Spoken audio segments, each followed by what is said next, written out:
I'd like to start off before I talk about the rest of the retreat by acknowledging Veterans Day. This is such a deeply personal day for many of us who have family, who've served, but I think all of us share a deep respect. We honor and have great gratitude as we recognize and thank our veterans. I have a favorite quote that I like to use when I am acknowledging our veterans, and that is, "We don't know them all, but we sure owe them all." So I thank you all for joining me in that recognition. So I'm going to turn to our trustee, Stephanie Johnson, to give us the roll call for this morning.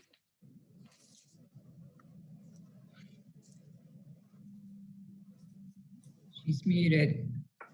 Trustee Johnson, please unmute. Good morning. I would like all of you to turn your mute buttons off if you're trustees so that we can get through this process quickly. This is the Elizabeth City State University Board of Trustees record of attendance for November 11th, 2020. I will call your names and please answer by saying present. Harold Barnes. Present. Phyllis Bosenworth. Present. Kim Brown. Lynn Bunch. Present. Andy Culpepper. Present.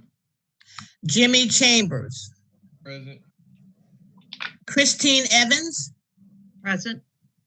Stephanie Johnson, present. Jan King Robinson. Present. Tracy Swain. Paul Tyne. Present. And Kenneth Wilkins. Kenneth Wilkins. He's on mute, but I know he's here. Thank you. Yes. Thank you.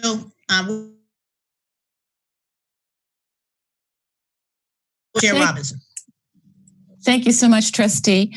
I would like to take a moment before we start and I introduce one of our esteemed guests to thank Trustee Bunch, who, along with our wonderful, able, and always present and great suggester, Gwen Sanders, in helping organize today's program, and of course, the Chancellor, who's always been there and supporting us. So we hope that it's an invigorating process, and we've tried to have a little bit of fun in here, and to know that although we're in a formal meeting, that it's still a retreat and it's an opportunity for us to just sit back and have an opportunity to commune as well as look at the opportunities that we have for growth in the future. I'm delighted to introduce our liaison, our Board of Governors liaison, David Powers, who we all know well. You know that he wears many, many hats. He's the chair of the Committee on University Governance for the Board of Governors, and we've all had an opportunity to welcome him in our hometown. He's a frequent visitor, and we appreciate that so much. Governor Powers, thank you for joining this morning and having a few words for us as we kick off this retreat. The floor is yours, sir. Thanks so much, Jan. I really appreciate it. Good to be back with you. I hate it's not in person, but we'll get there soon enough, I think. I really, before I get started, I want to tell you that I'm going to stay with you as long as I can today. This is a busy university week. I have this trustee meeting, UNC Pembroke, UNC Chapel Hill, and a faculty assembly meeting this week. So I may drop on and off, but you'll see me, or I'll be listening as long as I can today, most of the morning at least. Very proud to be here with such a very esteemed group of speakers lined up today. President Hans and I have been friends for a long, long time, and this will be the first time in a long time I've gotten to share a stage with him, which I greatly look forward to. It's always good to be on the same program with Chancellor Harold Martin, and he is a true leader around the country, not just among HBCUs, but among all our universities around the country. And Chancellor, if I'm not mistaken, I shared the stage at Elizabeth City State with Vanessa Harrison a couple of years ago, did I not, for graduation? And Ms. Harrison and I were on the North Carolina Chamber Board together. So it's good, very good that y'all have her joining you today too with Chancellor Martin. So I know that'll be a good occasion for you. So I want to talk a little bit about board relationships and working relationships with the boards of trustees and the system office and other aspects of board duties throughout the system. But before I do that, I do want to bring you up to speed on a couple of things that are going on the governance committee. One, as some of you know, we finally passed a change in policy on expectations of Board of Trustee members and Board of Governors members. We found through a couple of events that have occurred over the past year or so that we didn't have adequate policies to police ourselves very well.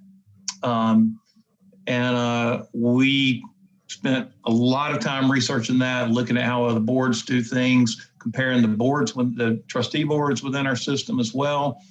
And we developed a new set of expectations we have of board members and board trustee members and Board of Governors members. Really kind of common sense things, quite honestly. But like I say, we had some issues with trying to govern ourselves on occasion, and we felt like the need to go in and clear up some things. Nothing I think you would find onerous. Like I say, mostly it's just common sense things about how people who are given a very great public trust, like us and like you, should conduct ourselves in our affairs on that. We also, while we were doing that, we made some changes in our policies as they govern student body officer elections. Those are campus-based activities, and we intend to keep them campus-based activities. But we did make some changes to make sure that nobody on our board or no employee or trustee of the university, individual campuses, could have an undue influence on the conduct of those elections. So it truly will stay student elections. And we try to create a forum that they could share their own ideas and best practices among themselves. So really pleased with that. We had a couple of students on the board. We had a couple of trustees who were past student body presidents when they were at their respective institutions on the committee. So we had a lot of input from the student perspective. And I feel really good about where we came out there. The other thing I'm really excited about is next week at the governance committee meeting. I hope all of you will be able to join by Zoom if you can. We are kicking off a series of activities around free expression on campus. The governance committee serves as the free expression committee for the Board of Governors. And we are going to try to highlight some things we're doing very well around the system, maybe look at some things where we've got some room to grow. We're going to kick off our discussion next week with 3 UNC Chapel Hill professors who have done a study on free expression on campus at UNC Chapel Hill. Hopefully that'll serve as kind of a benchmark of where we're going. We want this thing to be focused on civil discourse. It's not a political exercise. We're going to have, every time we have an event at a governance committee meeting, we're going to be very cognizant of having different perspectives represented. The 3 professors that are presenting, one is a fairly liberal professor, one's a fairly conservative professor, and one's kind of somewhere in the middle, and they work together on this study. So that's what our goal is, to make sure we're looking for ways for all viewpoints to be heard in a civil manner. If you can't have a civil discussion on issues on a college campus, we're in bad trouble.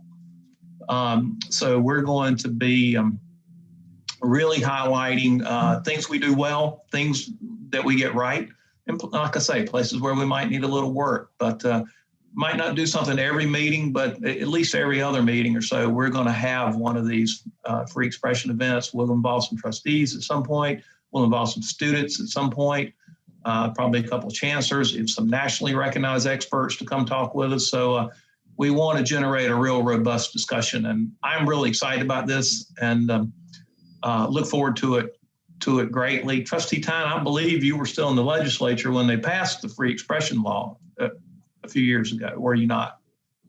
I don't recall, tell you the truth. I know. Well, consider they pass over 1,000 bills every year. That's not Yeah, hard to slip by one or two of them. But so we do have a charge from the legislature to keep our campuses as zones of free expression, and we are going to take that seriously. But we're going to do it in a very collaborative manner that stresses everybody's input, everybody's viewpoint, and truly civil discourse where we can have a rational discussion about issues.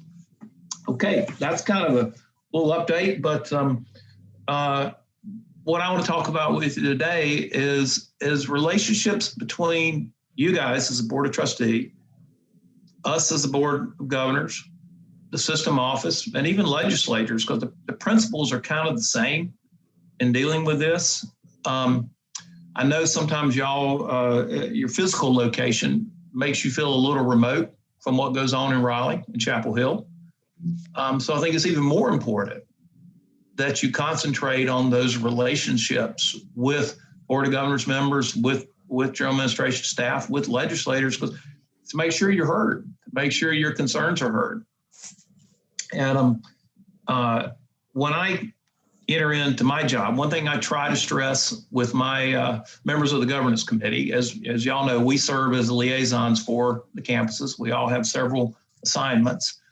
But I really stress that first and foremost, there's an old adage about half of life is showing up. I think that's very true in this case. Being on campus when you can, being on calls like this when you can, is very important to be an effective liaison for a school. So the onus is on us to make sure that we're as accessible to you and we show up when we can.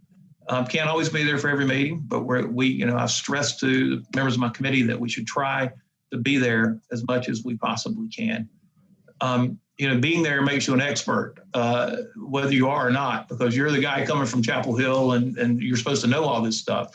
So it also puts an onus on us to prepare, to know a little bit about what we're talking about. It's not easy. It's like I just saw with Trustee Tyne, it's not easy to keep up with every issue all the time that goes through us. We get kind of focused on what happens in our committee or what happens in things we're interested in. And sometimes we need to make sure we study up and know a little bit about what's going on around the schools. The big part of this, and Chancellor Dixon and I have had several conversations about this, as I have with all the chancellors that I work with through my liaison roles. And just so you'll know, my other schools are UNC Pembroke, UNC Chapel Hill, and UNC Healthcare, and UNC Public Television. So those are the institutions I work with.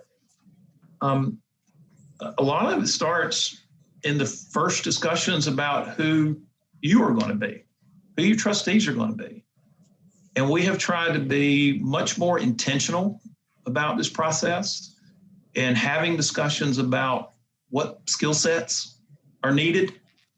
Chancellor and I have been talking about somebody from the aviation community for a year, and we're going to find that right person. We're going to keep going until we do. But that's the kind of thing we're talking about, finding those skill sets that aren't covered, that you need a little help in, and whether it be fundraising or whether it be some kind of business acumen or real estate acumen, whatever the case may be, that the board may need a particular skill in or need a little more acumen in.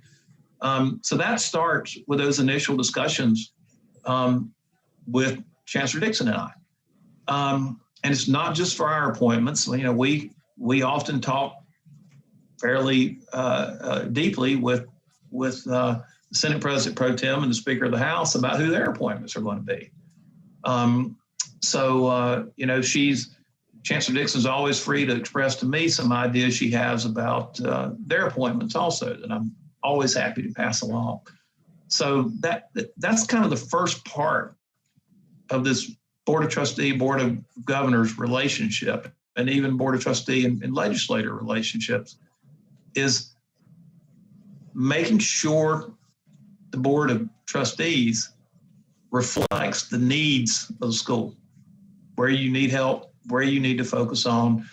Like I say, we've been very cognizant of making an intentional effort about that. And I think to good effect. I think to real good effect across the system. So really feel good about where we're going there. So that brings us all together. And then what happens? Then you've got people from varying backgrounds, varying viewpoints, varying degrees of experience with a particular university, most little to no experience with the Board of Governors, and most little experience with the legislature. So you've got an education process and a learning process that's got to start with all of us. It's very easy to disagree about things. It's also very easy to agree about things and focus on those things you agree about for the good of the institution you're serving.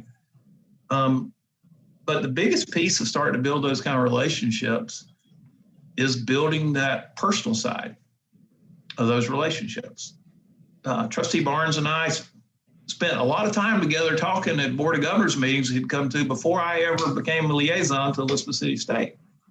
So when I did become your liaison, I had that relationship with Trustee Barnes that I could start building a different kind of relationship with. The same with Trustee Wilkins, who would come to several of our BOG meetings. So those kind of things where I had that opportunity to find some common ground on a personal basis and start building a relationship. I laugh about the fact that I thank God, working the only business left that's all about personal relationships. I don't have any job skills. I'm unemployable if it's not for lobbying. So I depend on my ability to build relationships to perform my job and serve my clients. Same thing true with my service at the university. I depend on my ability to build relationships to adequately be able to represent your interests to the Board of Governors and to the legislature when I need. And I want to depend on your ability to develop your relationships, to build those relationships with legislators. Particularly, I know Senator Steinberg shows up a good many times at events at Elizabeth City State. I know Representative Howard Hunter shows up for events there. You've got a couple of Elizabeth City State alumni in the legislature that will probably be glad to show up if they're asking there. So you've got some kind of natural allies there to start discussion with. And I think Trustee Tyne knows a few people in the legislature, and I think Trustee Evans knows a few people in the legislature. They can help too. So you've got a good kind of base to start building that and build those relationships. And dealing with the Board of Governors is never as pleasant as it should be. Quite frankly, it shouldn't be any drama. Occasionally we get these kind of weird events going on within our board that make it a little more interesting than it needs to be. But we're all here for the same reasons. We might have a different way of going about it. But I think, as Governor Smith and Governor Long proved a couple of years ago, two of our board members who really didn't get along very well rolled their sleeves up and went to work at Elizabeth City State to get some things rolling in the right direction. And a great example of what happens when you're all working toward a common goal. And I cannot stress enough that having that shared goal and realizing what those shared goals are is kind of the basis for really becoming a team, as it were, on working on behalf of Elizabeth City State. Yeah, my focus is the whole board. I know that, my whole system, I know that. I always try to be very cognizant of that y'all know, most of you know, I went to NC State and I'm a very proud Wolfpacker. And if we're ever playing on the athletic field, I'm going to be in my red and white and I'm going to be all in for my Wolfpack. But when I'm on a call like this, when I'm at a Board of Governors meeting, I'm not here to represent NC State. I'm here to represent every school in the system. And I have a special obligation with you guys because serving as liaison to Elizabeth City State, that gives an extra onus on me to make sure that I become an advocate for you within the system office, within the legislature. I know there again, Chancellor Dixon and I talked many times about money for the library, and boy, it took a lot to get it there.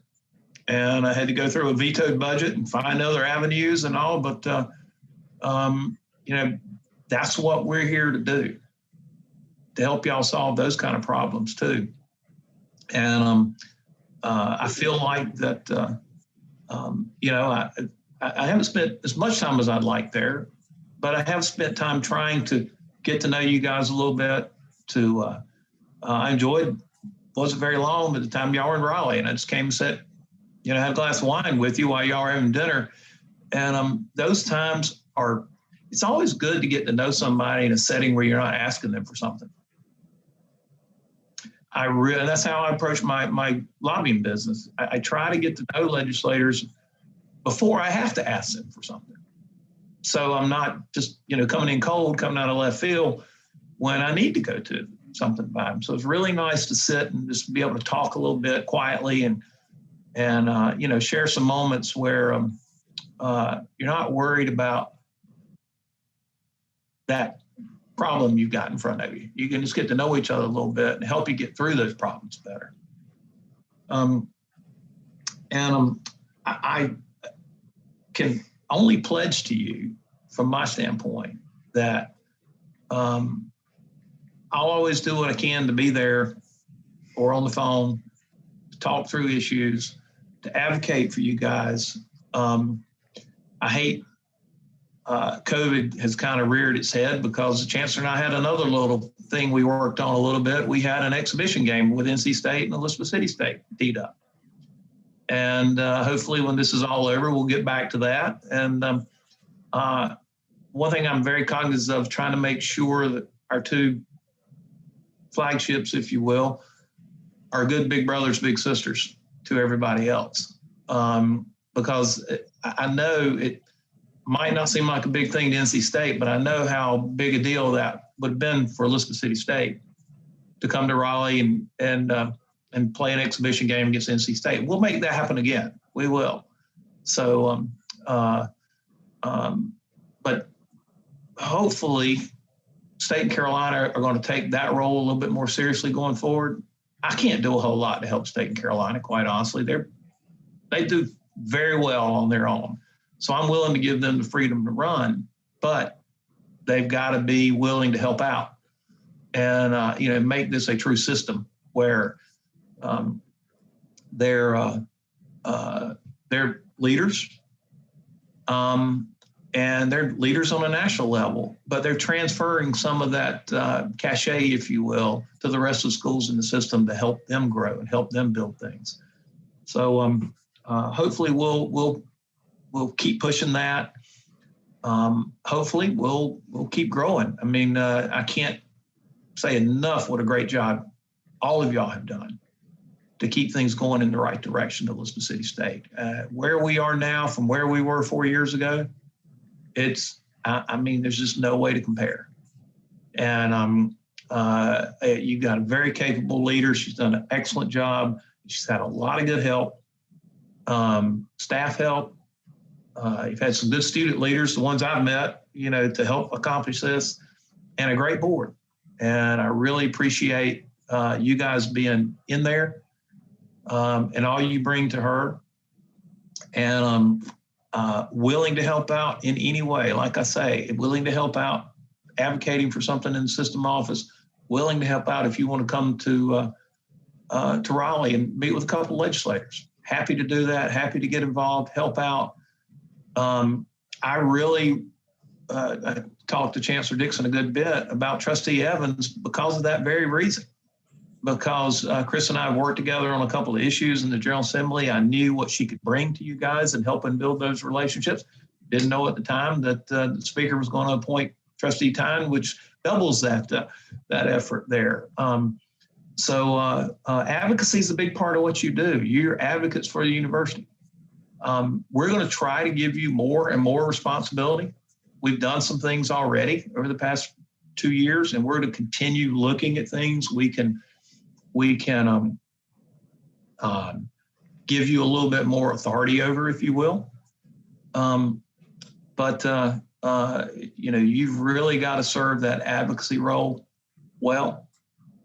And so far, from everything I've seen, y'all have done a great job. And I am happy to take questions, comments, discussion, anything that you guys want to do for a few minutes. Thank you very much, Governor Powers. And I would really appreciate that this time for our trustees to ask a few questions. And I'm going to hold mine. I have a couple questions and some comments. So I'm going to ask, I'm assuming, Gwen, can I see hand raises or whoever sees that? I don't know if I can see that. If we could use raising okay, I was thinking our virtual hands, but our actual hands works. All right, Trustee Barnes, you go ahead. Thank you very much, Madam Chairman. Ms. Powers, I'd just like to just say that I have appreciated the time that we've had on numerous occasions to just sit down and talk about whether it was just family or how things are going in different places. And I agree that that is part of what we have to do, because we don't have to ask for a whole lot if you understand what our needs are. And we just try to build strong relationships. And you've been a person that we've been able to sit down and talk to about a number of things. But more importantly, just getting to know you and getting to understand how you see things, and just valuing you as a person. And I've enjoyed doing that over the time. And I thank you for giving us that opportunity. Thank you very much. I appreciate that. And sentiments returned. Thank you. Any other comments or questions, trustees? One other thing I'd like to say, since no one spoke up, is that I simply believe, and I think we've had discussions about this in the past, that the University of North Carolina system it should be the best university system in the world. But in order to do that, we cannot have non or low performing assets, which include all of our institutions. And as a legislature and as a board and as a community, we have to make sure that we provide the assets necessary to elevate every institution up to the level it needs to be, so that when we talk about the university system in North Carolina, we can say the institution itself that encompasses all of our institutions, that is the best institution in the world. And I think we have that capacity and we have the will to do it. And we just have to get everybody working on the same page at the same time. And I thank you for all of your efforts in trying to make that come true. Trustee Barnes, I'm glad you said that, because one thing that's always impressed me about our system, and some of you know, before I retired from the corporate world, started my own lobbying business, I was head of government affairs for RJ Reynolds. And I traveled all over the country, engaged in legislative debates, working for a tobacco company. Every state in the country always tries to solve at least some of its problems by taxing cigarettes. So I'm involved in every budget debate around the country. And most states' number one spend is education. So I saw up close a lot of how other states' education systems work and operate. And I do think if we're not the best system, we're one of the two or three best, but I think as a system, we are the best. And UNC Chapel Hill and NC State are great schools, but so are Michigan and Michigan State, and Texas A&M, and Cal and Caltech. Where I think we're so much better than everybody else is the rest of our schools. Quite frankly, I think our system, from UNC Charlotte on to the School of the Arts, the smallest school in the system, that's where we're better than everybody else. Not taking anything away from State and Carolina, they can compete with anybody. I don't think anybody else's system can compete with ours, with our other institutions outside of our flagships. But you're right. We do have to make sure there are no low performing assets in there. We do have to make sure that they maintain a high level, that they're, at the top of their peer group around the country, while remaining near the bottom of their peer group in tuition, which our in cost, which our Constitution requires us to do. So I really appreciate that reference to keeping the quality of the system up, because, as I said before, it's not just about State and Carolina. Matter of fact, it's a whole lot less about State and Carolina than it is everybody else, in my opinion, because they're going to do just fine on their own. And so I really appreciate that nod of that. The quality of the UNC system is it may be publicly driven from reputationally by State and Carolina, but in outcomes, it's driven by everybody else more than it is State and Carolina. It really, truly is. And I really believe that. Thank you.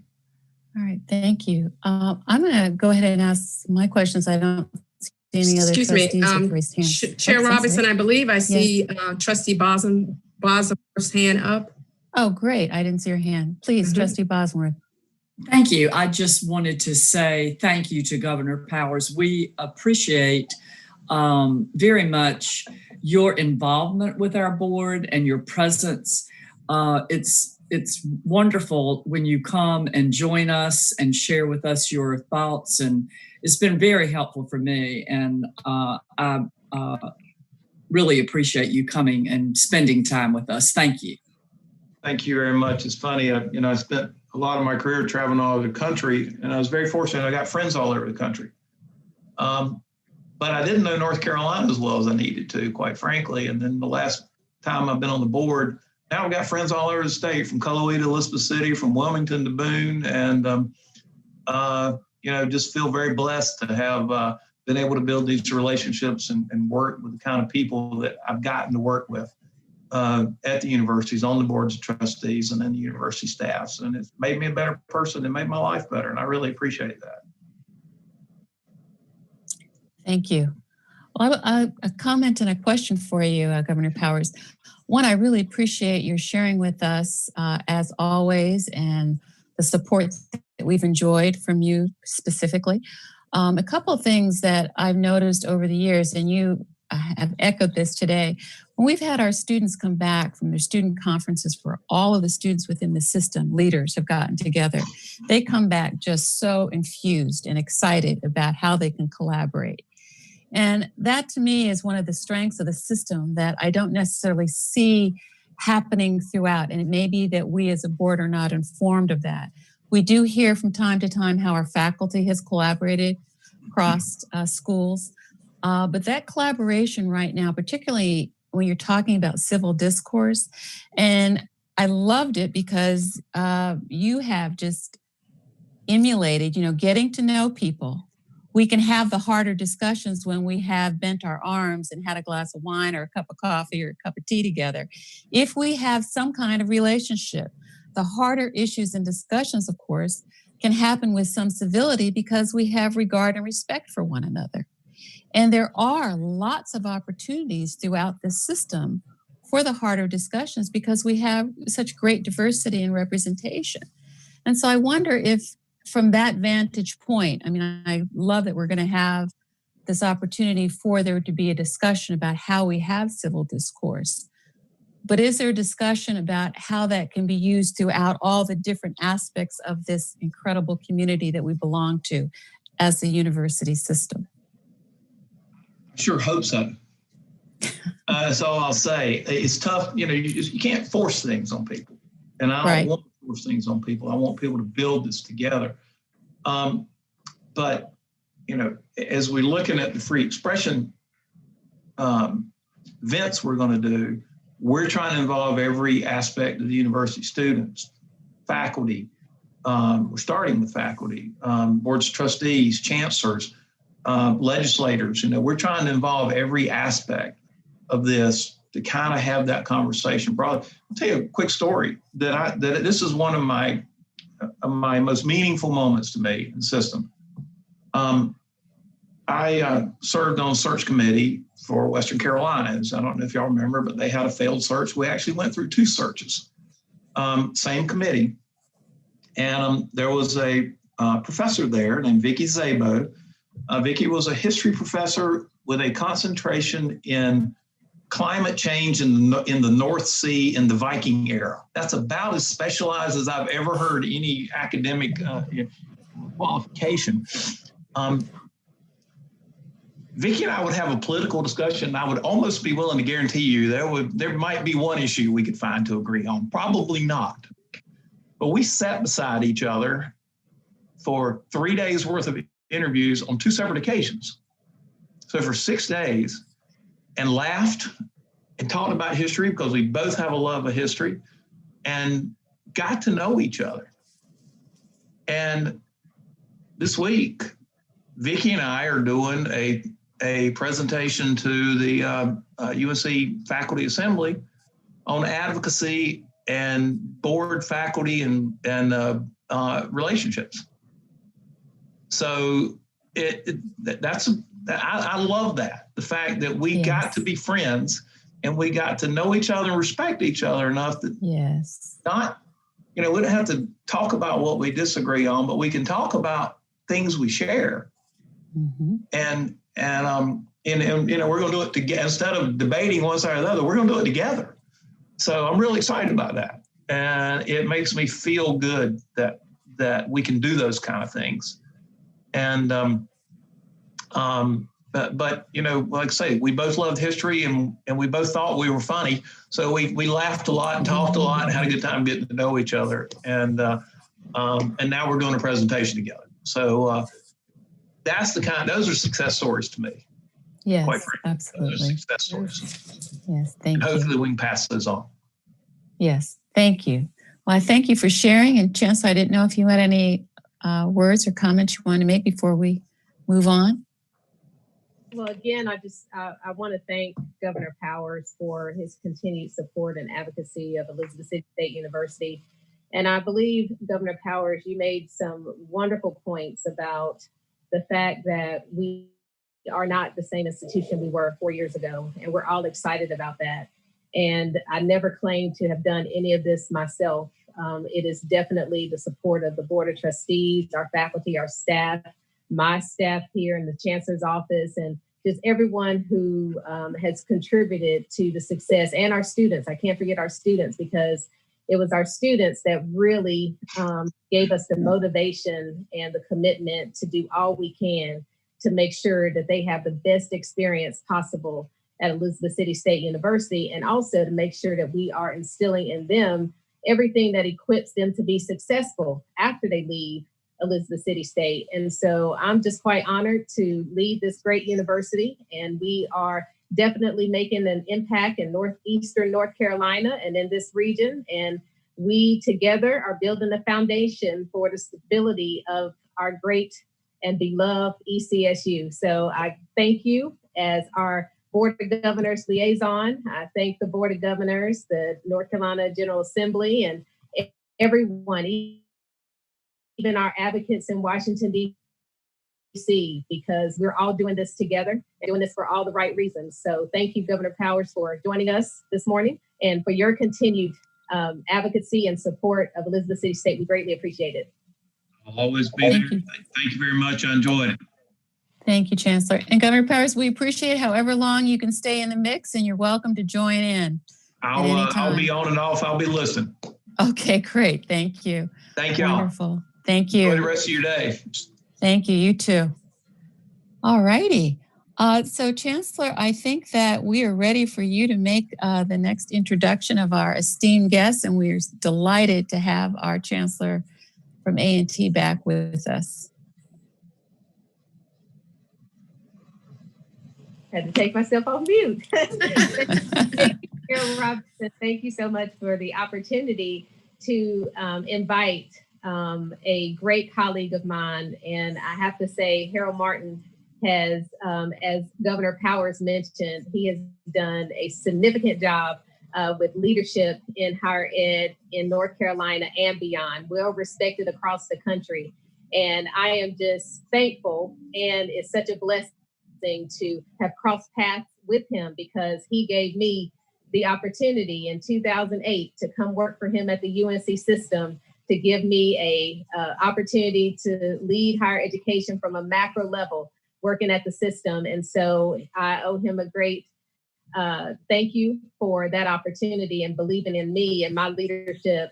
But Chancellor Martin has always been a dear friend to Elizabeth City State University. 2 years ago, if you all remember, those of you who have been on the board for a while, he agreed to host us for our retreat, the trustee retreat on his campus. We were there for 2 days, and he and his board and board chair sat with us and talked a lot about their relationship with the chancellor, with the university, how the board of trustees supports the university, and also the completion of their strategic plan.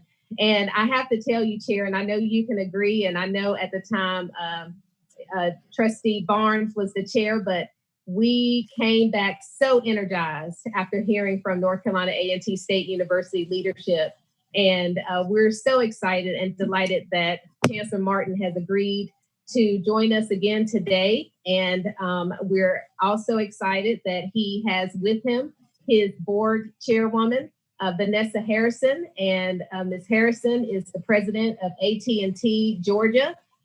She was our commencement speaker, as Governor Powers mentioned, in last December. So we were very happy to have her on campus at ECSU, and she did a wonderful job and inspired our graduates. So I'm just delighted to have both Chancellor Martin and Chairwoman Vanessa Harrison on with us today to share some insight into how they work together as Chancellor and as board chair and with the Board of Trustees, and just give us some good, things to think about and some good strategies. And so I'll turn it over to Chancellor Martin.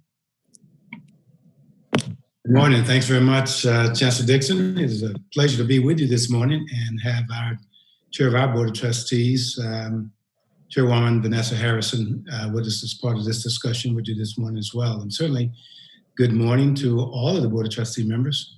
We're delighted to be with you this morning and share our perspective about how we engage on our campus with our Board of Trustees as well. And so Chairwoman Harrison has joined us as well, and I yield to give her an opportunity to make a few comments as well.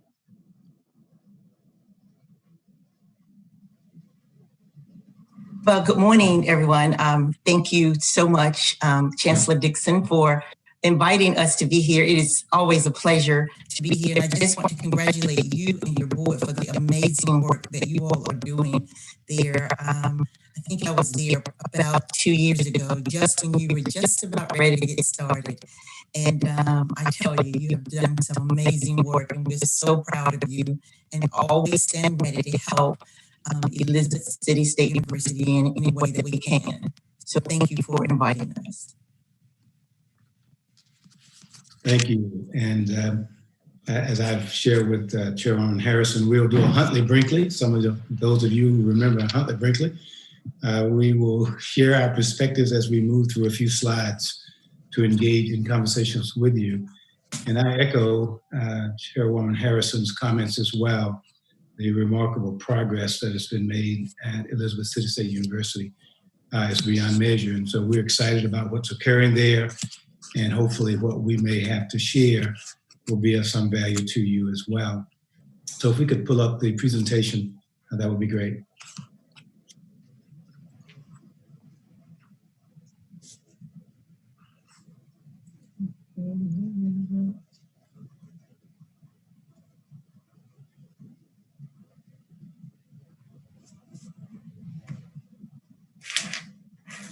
Okay.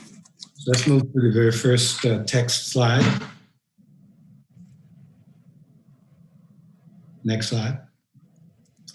So I should say to you, as members of the Board of Trustees at ECSU, that this is my 12th year as Chancellor at North Carolina A&T. And one of the things that our board and I have taken great pride in is that we have really worked exceedingly well together. We have always been very candid and open in conversation about what was best for North Carolina A&T. We have realized that the direction of our university and the work of our institution is vested in our Board of Trustees. The mission of our institution, the Carnegie classification of our institution, the success of our institution is really vested in our Board of Trustees. And so we've worked very diligently as a collective group to do what we characterize as building a board with the skill sets we need to continue to sustain the work of our university. And so we have worked at intentionally identifying individuals who bring the talents we're looking for our board, who bring the capacity to advocate on behalf of our institution, and who bring the willingness to invest as well some of their treasure in our university as well. And so we never miss an opportunity to nominate individuals for board vacancies through evaluation of board members to ensure that at each opportunity, we make nominations to the Board of Governors for reappointments of Board of Trustee members or nomination of new members to our board. And we've never missed an opportunity to nominate candidates for consideration initially by the governor and now by the legislature for appointments to our Board of Trustees. We have used the opportunities to work with business leaders, alumni who are doing exceedingly well, or friends of the institution who bring the skill sets that we need to help us continue to advance our institution. We vet these board candidates in very candid discussions with our board chair and other key members of our Board of Trustees to evaluate who brings the best skill sets, talents, commitment, and desire to help move our university forward.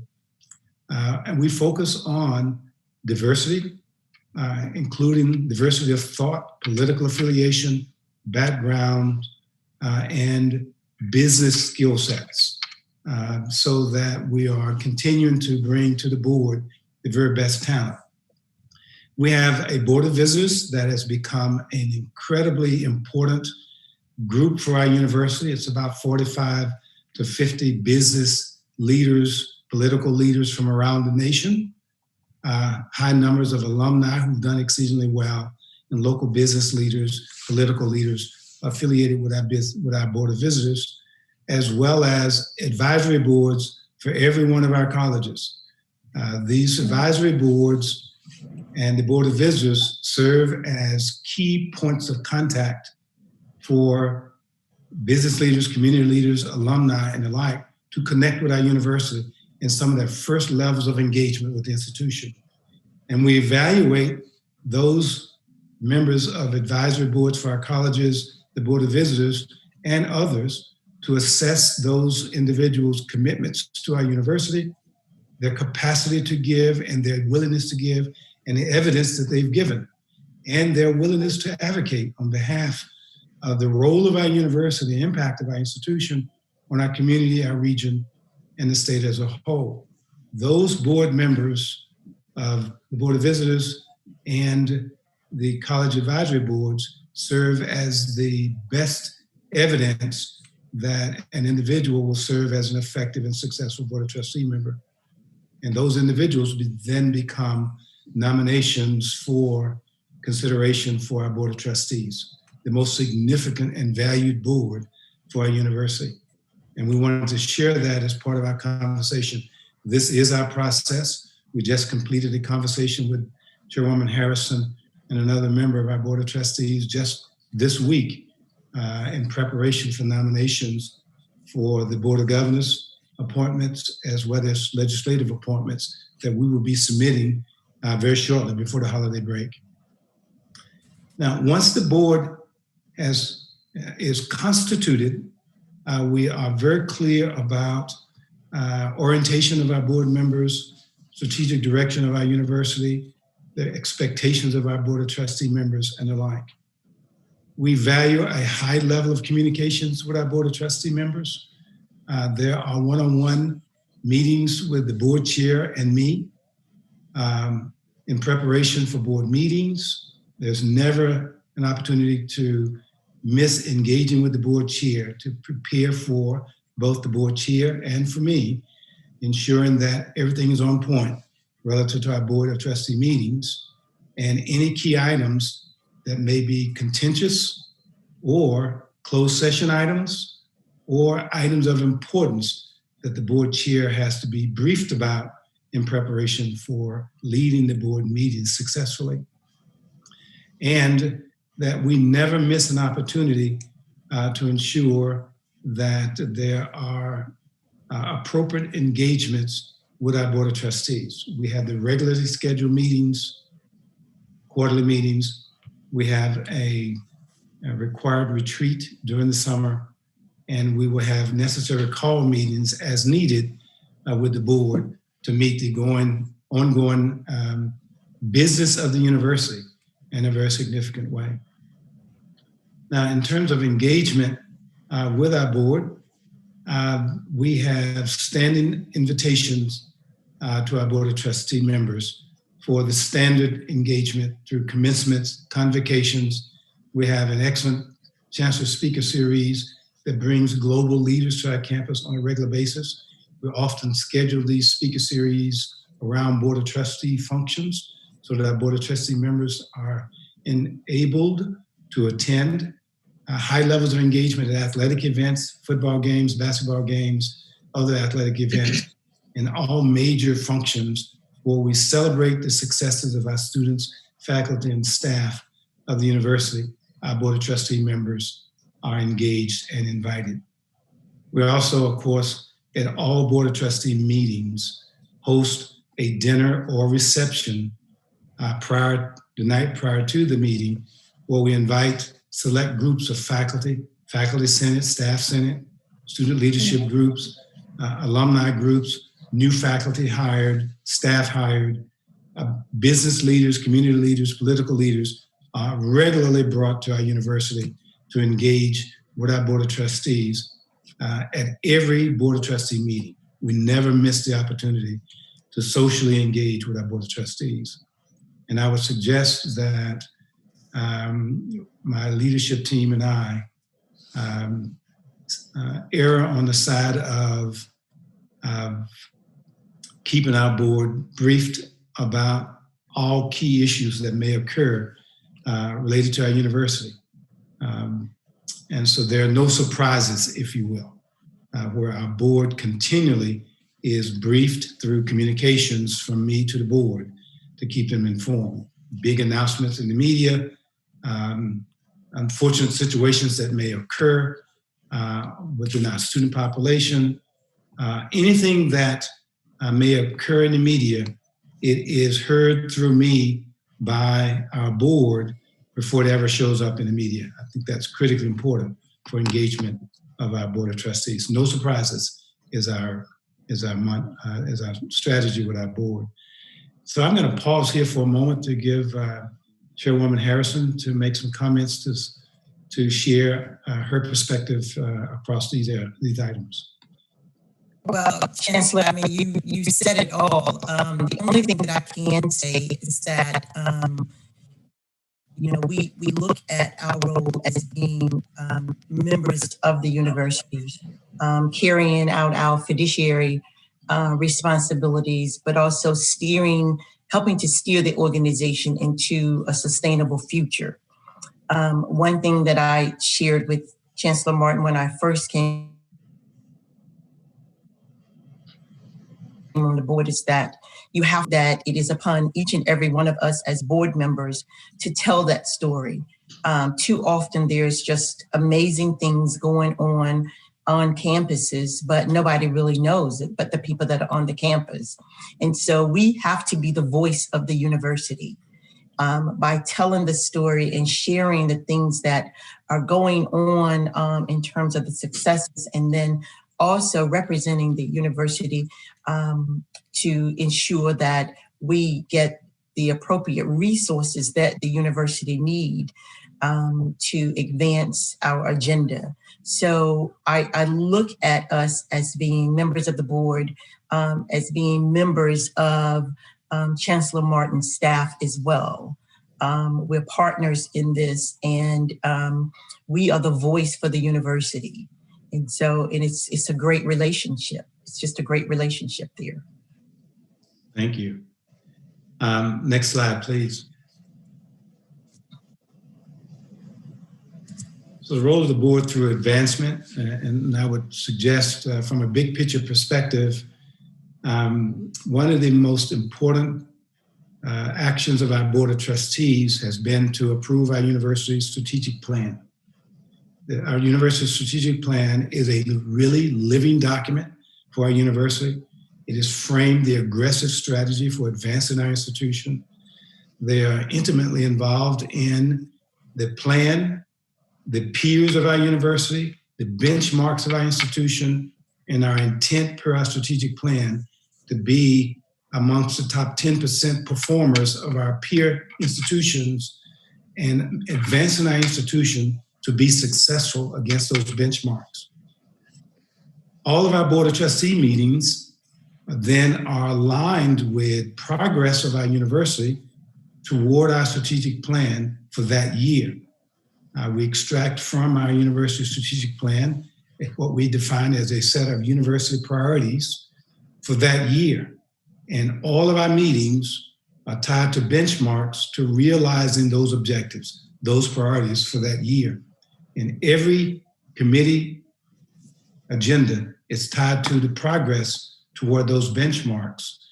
And every one of our senior staff members who represents the liaison with the chair of that committee frames an agenda that focuses on the continuing progress of the university toward realizing those priorities within that committee and the board as a whole.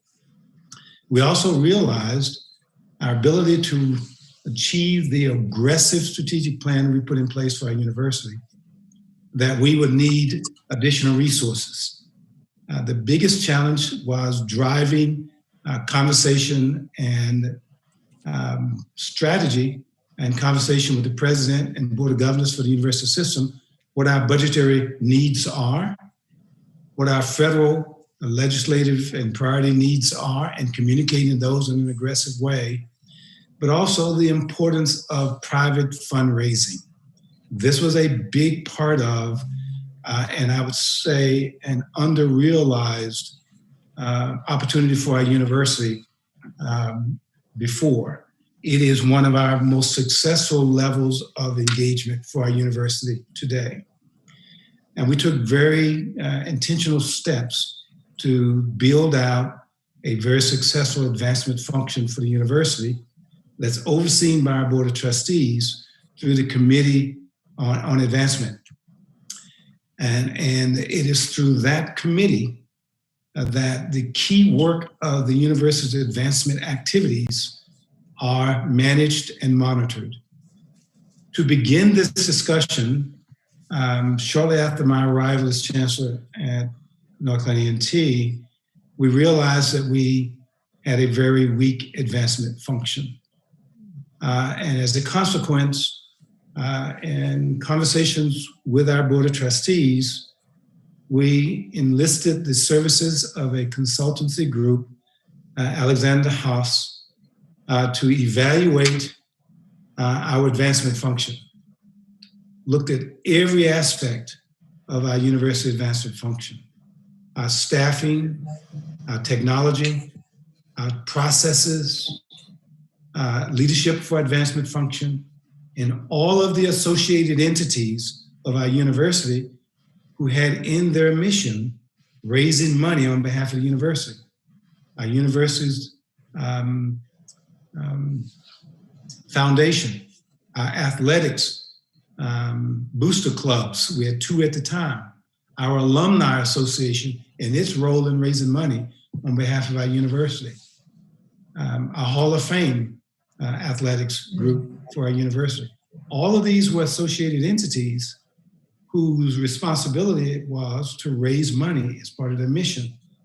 But each of those entities were at some point at odds with the university or some aspect of the institution, and as a consequence, were under-realizing their potential to raise money.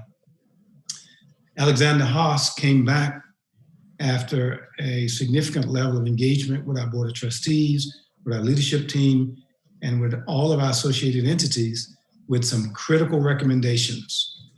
And it is through those recommendations that we restructured our advancement function. We essentially dismissed 90% of our advancement staff. 90% of the staff were dismissed. Alumni functions, staff, advancement staff, for example, all were dismissed. We hired a new advancement officer whose responsibility it was to build an advancement team. We gave the advancement function 30 new positions over time to build out a successful advancement staff. We reviewed and restructured the associated entities. Every one of our associated entities, the 2 booster clubs were evaluated by an external group. We ultimately merged those 2 into 1 booster club and challenged them to go out and raise money for our athletics function. We restructured our alumni function. Some of you may know that we no longer now have an alumni association by definition. We have folded all of our alumni function activities into our Office of Alumni Relations and created an advisory council to the director of our alumni relations function, because the Alumni Association itself was dysfunctional in helping us build relationships in a healthy way with our alumni for the university. And this new function and structure has helped us build out a much more successful relationship with our alumni. We restructured our A&T Foundation and built a new real estate foundation out of the A&T Foundation that was raising very few dollars for our university to a real estate foundation over the last 3 years now that's invested about $150 million in dollars invested in our university that would not have occurred without these shifts in our university. Every one of our associated entities is under the oversight of our advancement function, and all of our associated entities have our board of trustees involved in appointing board members of these associated entities to ensure that they are in line with the expectations of our board of trustees, so that we mitigate creating nonprofit entities who start out with good intentions, but ultimately migrate to being dysfunctional organizations over time that add little value to our university. That has become the key oversight of our board of trustees through our advancement function. So all of our activities related to raising money, building relationships with organizations now fit under the broad umbrella of our board of trustees and are managed through our advancement function. We also realigned the communications staff to report to my office as opposed to the advancement function, so that they are managed through my chief of staff. And we have a higher level of branding, marketing, communication strategy, as Chairwoman Harrison mentioned, so that we tell our story for our university much more effectively. We spend much more money in this area of our university. And one, Chancellor, I will add one other thing. Yes. Chairwoman Harrison, I'm sorry. I will just add one other thing in terms of advancement. As chair of the board, I thought that it was only fair that if we are asking all of the entities among the university to raise money, to make contributions, that it was only fair that we ask our board of trustees to make some type of contribution. We did not put a level on it, whatever they felt compelled to give. And then, as we say in church, the Lord loves a cheerful giver. So we asked them to give, at some level, so that the board of trustees would be 100% participants. And that was received very well. And thanks very much. And I think that's critically important, because we now consistently see our board of trustee members leading and giving to our university. But we've also set that expectation for membership on our Board of Visitors. So high percentages of our Board of Visitors members give to the university. We've also set that expectation for all of our colleges as part of our college advisory boards and high percentages of our advisory boards. It's a culture that we've created today for serving on any board associated with our university. And the Board of Trustees leads the way in terms of giving, percentage to giving, and average dollar amount per board member given to our university. And that's been critically important. Next slide. So as we built out the expectations of the Board of Trustees oversight of advancement on our campus, we restructured our advancement function in the university. We had to restructure the charter for the advancement committee to be up to date and relevant to the expectations of the board today. And so based on the Alexander Haas recommendations, we have implemented approximately 100% of those recommendations.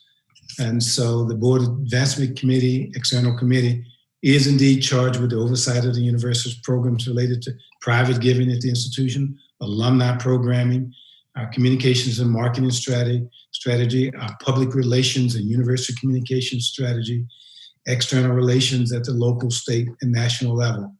And all of the directors of these functions are built into the agenda for the Advancement Committee and are reported out on those agenda at every Advancement Committee meeting of the Board of Trustees.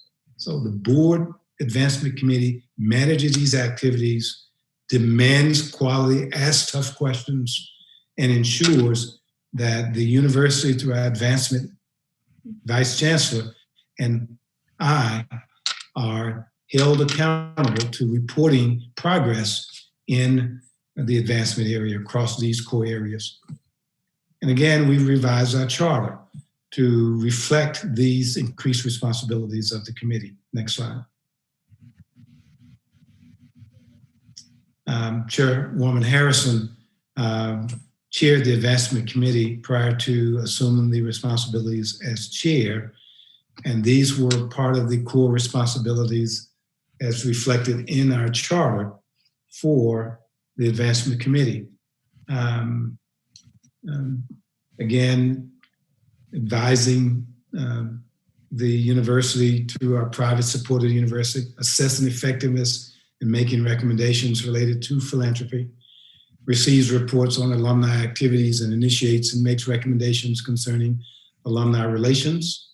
As I indicated earlier, we used to have a board of directors for our National Alumni Association.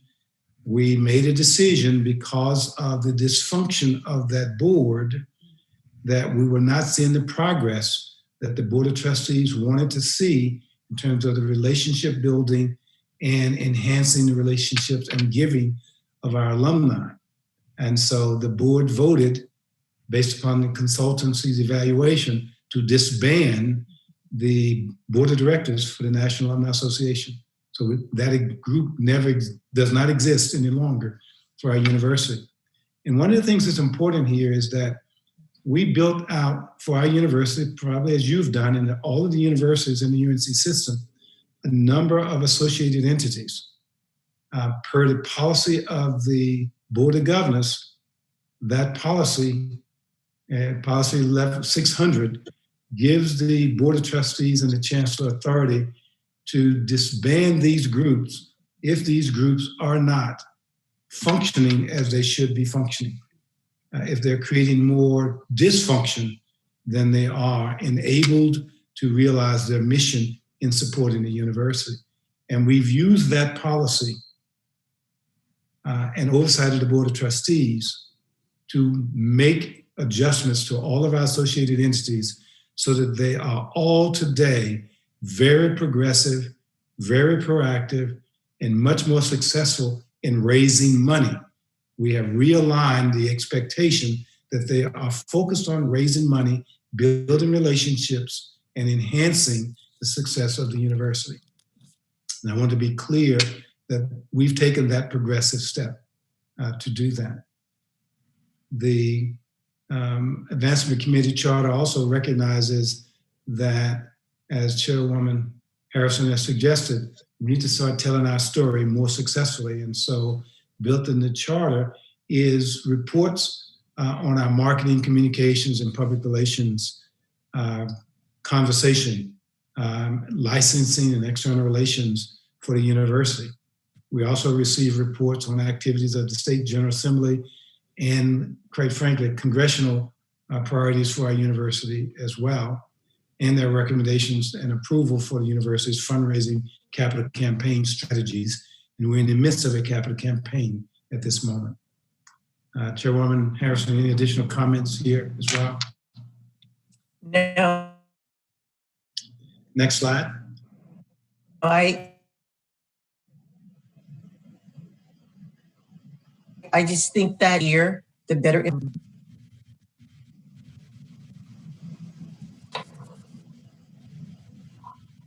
One of the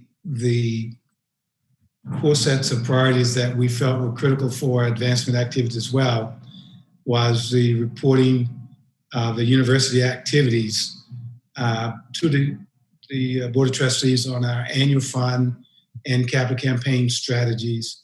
And our capital campaign, before we launched the campaign, we planned it and reported it out to the board, and the board was critically important to evaluating the potential for success of the capital campaign and approved the steering committee that would be responsible for overseeing the capital campaign and the co-chairs of the capital campaign for our university as well.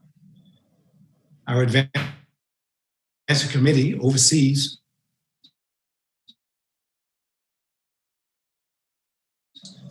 naming of facilities as well for our university, and our endowment strategy for our university that's overseen by the endowment committee. The Board of Trustees also approves the naming of facilities and programs, and also removing names on facilities and endowed functions as well for our university. And again, upon the recommendation of my office, the Board of Trustees approves policies related to relationship building for the university, associated entities, again, the coordination of all fundraising activities intended to benefit the university and the conduction of fundraising campaigns that are critically important to advancing the institution. Endowment strategies associated with the university. We're now advancing a more aggressive strategy where we now are reporting our expenditures and vacancies in our endowed chair professorships as well, so that our deans realize that it's no longer left for them to independently focus on filling our endowed chair professorships, but that's a university responsibility overseen by our provost, so that we move to 100% of our endowed professorships being funded, that our scholarships raised for the university to support our academic programs are no longer restricted to deans making those decisions, but the deans are delegated the responsibility to fill scholarship funds, to spend those dollars. And if they're not spending those dollars timely by any measure, the provost, under the oversight of a scholarship committee, will spend those dollars for the university, for that college, to support that set of students, related to more efficiently spending dollars per the donor's requests, demonstrating greater levels of stewardship of those dollars, and ensuring that our students are the beneficiaries of those scholarships as intended by the donors. And so we have a higher level of deployment of scholarship dollars on our campus, which are also helping to recruit students, enhance retention, graduation rates, timeless to degrees, but it's also helping to enhance the connection of our donors to our students who are the recipients of those scholarship awards on our campus as well. So we're enhancing the stewardship of our university. Next slide. So that's the oversight of our advancement function. These simply provide the key oversight by our Vice Chancellor for advancement, who reports to me. I meet with our advancement officer on a weekly basis, leading our fundraising strategy, managing our stewardship, managing the staff, managing the investment in our advancement function, the technology, the relationships, building out, identifying donors, identifying alumni. We are constantly in a research mode of identifying potential donors and building out, finding alumni, and connecting with relationships. 2 weeks ago, I received, as an example, 250 names of alumni who are executives in corporate America. About 70% of them we had no relationship with. 250 senior executives in corporations today. We are aggressively now connecting with these alumni and getting to know them, connecting them with the university, congratulating them on their successes, but finding ways to build relationships, connect with our university, find ways to get them involved in advisory boards, our board of visitors, and in the long term, potentially becoming members of our board of trustees, but equally as importantly, if not more so, cultivating them for major campaign gifts, alumni relations gifts to the institution. This is all about raising money. And having 250 alumni who are doing exceedingly well, most of whom we had not built any relationship with, is a big deal. To say I'm excited about it is an understatement, because it creates a tremendous opportunity for us now to go in an excited way to tell these alums of the success and progress of our university and excite them to give gifts and understand that these are potential big donors to our university. And a big donor for us 5 years ago may have been $10,000. A big donor to our university today from our alumni is north of $100,000. That's a big conversational shift for our university. And so you have to build out those levels of conversation and research and cultivation that's critically important. You have to build the infrastructure that allows you to be able to do that. So these next few slides talk about how we do that. I'm not going to go through them as intentionally by any measure, but I'm simply saying to you that we have built a process, a structure, and we've funded advancement staff who are helping us cultivate friends, alumni, and potential donors for our university who are now making contributions to our university. If you can move through the slides, I'll just give you an opportunity to see them while I talk a little bit. We are in the midst of a capital campaign, as I indicated at this moment. This is the second capital campaign in the life of our university. We set a goal of $85 million. More than half of that was dedicated to scholarships. We have exceeded that dollar amount significantly. Our campaign will end this December. Again, $85 million goal. We're expecting we're going to end up somewhere around $170, $175 million for our campaign. That's a big deal for our university. Our endowment when I arrived at our university was $20 million. We expect our endowment by the end of this campaign will move to about $125 to $130 million by the end of this capital campaign. That's a big shift. Again, it's nowhere near where we think we should be for a university of our size, our brand, our recognition. We have high goals, high expectations. Chairwoman Harrison is unforgiving around expectations for our university. I'm speaking for her, but she's smiling, but I assure you, she asks tough questions, and so does our board, around raising money in support of our university. But again, our board is taking the lead in giving in demanding high expectations for my advancement function, and they give me feedback, favorably and unfavorably, if you will, about our success in this space. And I think it's critically important that you understand that's where our Board of Trustees is today. Our alumni were given at a rate of 4% 10 years ago. We looked at our peers for our university, and our peers on the average, alumni were giving at the rate of about 8 to 9%. This year, our alumni have moved to double digits of 11% giving to our university. That's among our peers. That's among our UNC system peers, East Carolina, UNC Charlotte, UNC Greensboro, UNC Wilmington. They're in that 8, 9, 10%. And we want it to be at or above our UNC peers and our Board of Governors peers. So we reached that target. We are realigning that target to move to 15%, to 20%. So we are now able to track progress of our alumni giving, relationship building, advancement function, raising money for our university. Our alumni and giving to our university in 2009, 2010 was on the average of $6 million a year. Our peers were raising $15 to $20 million a year. So we wanted to move our fundraising annual giving to our university to that upper 10% of our peers. Our annual giving this past year, annual contribution of all of our donors was $18 million.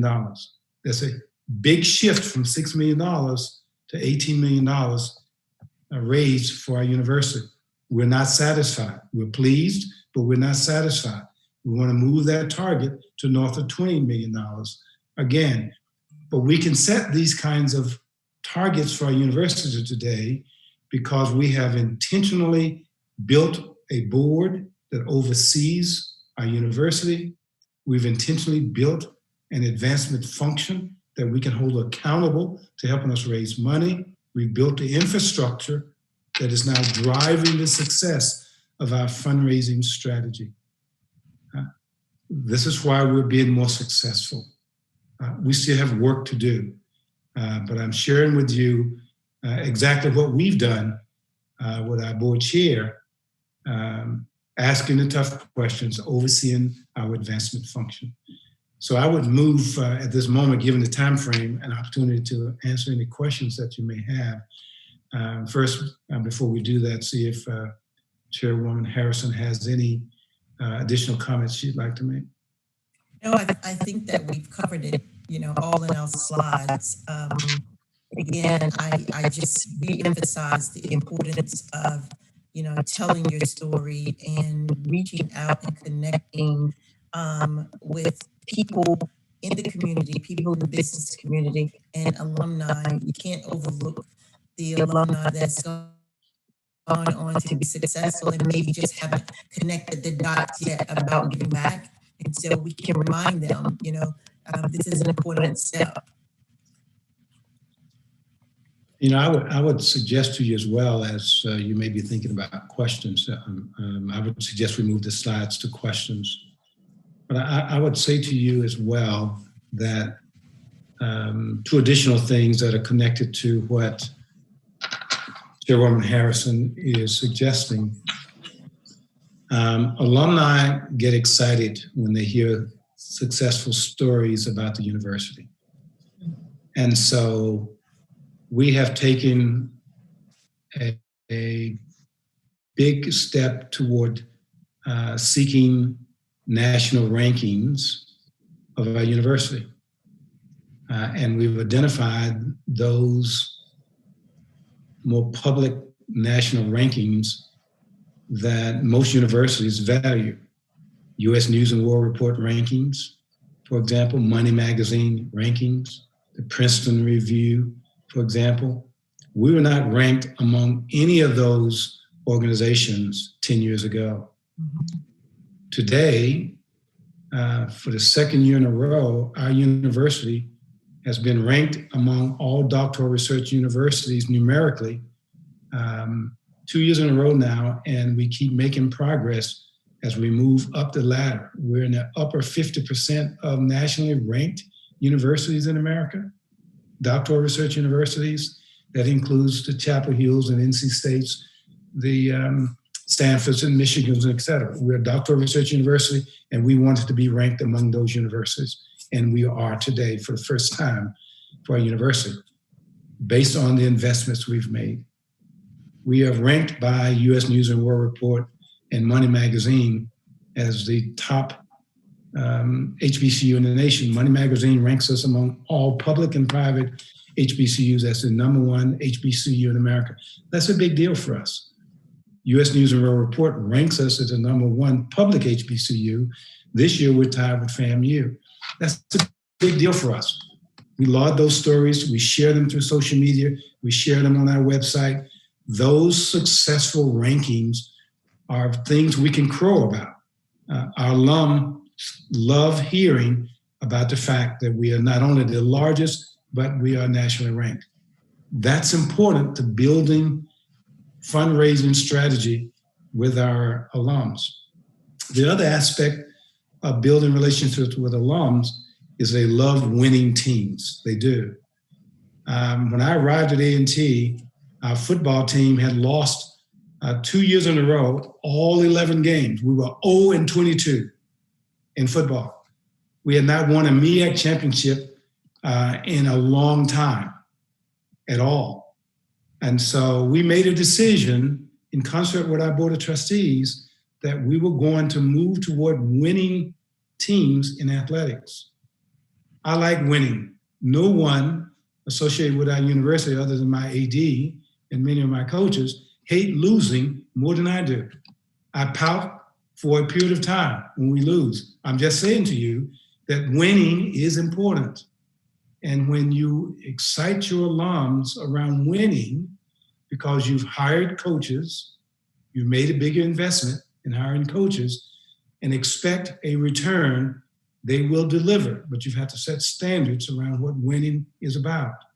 We now have won over the last 5 years 60 to 70% of all MEAC championships, football, track and field, basketball, baseball, so that you know that's a big deal. Our alums love winning, and so do I, and so do our board members. Our box is always filled with board members and friends of the university now that we're winning. Business leaders, community leaders come to East Greensboro who had never come before because they now want to come and see our football team compete on the playing field. They do, I'm saying to you, winning is important.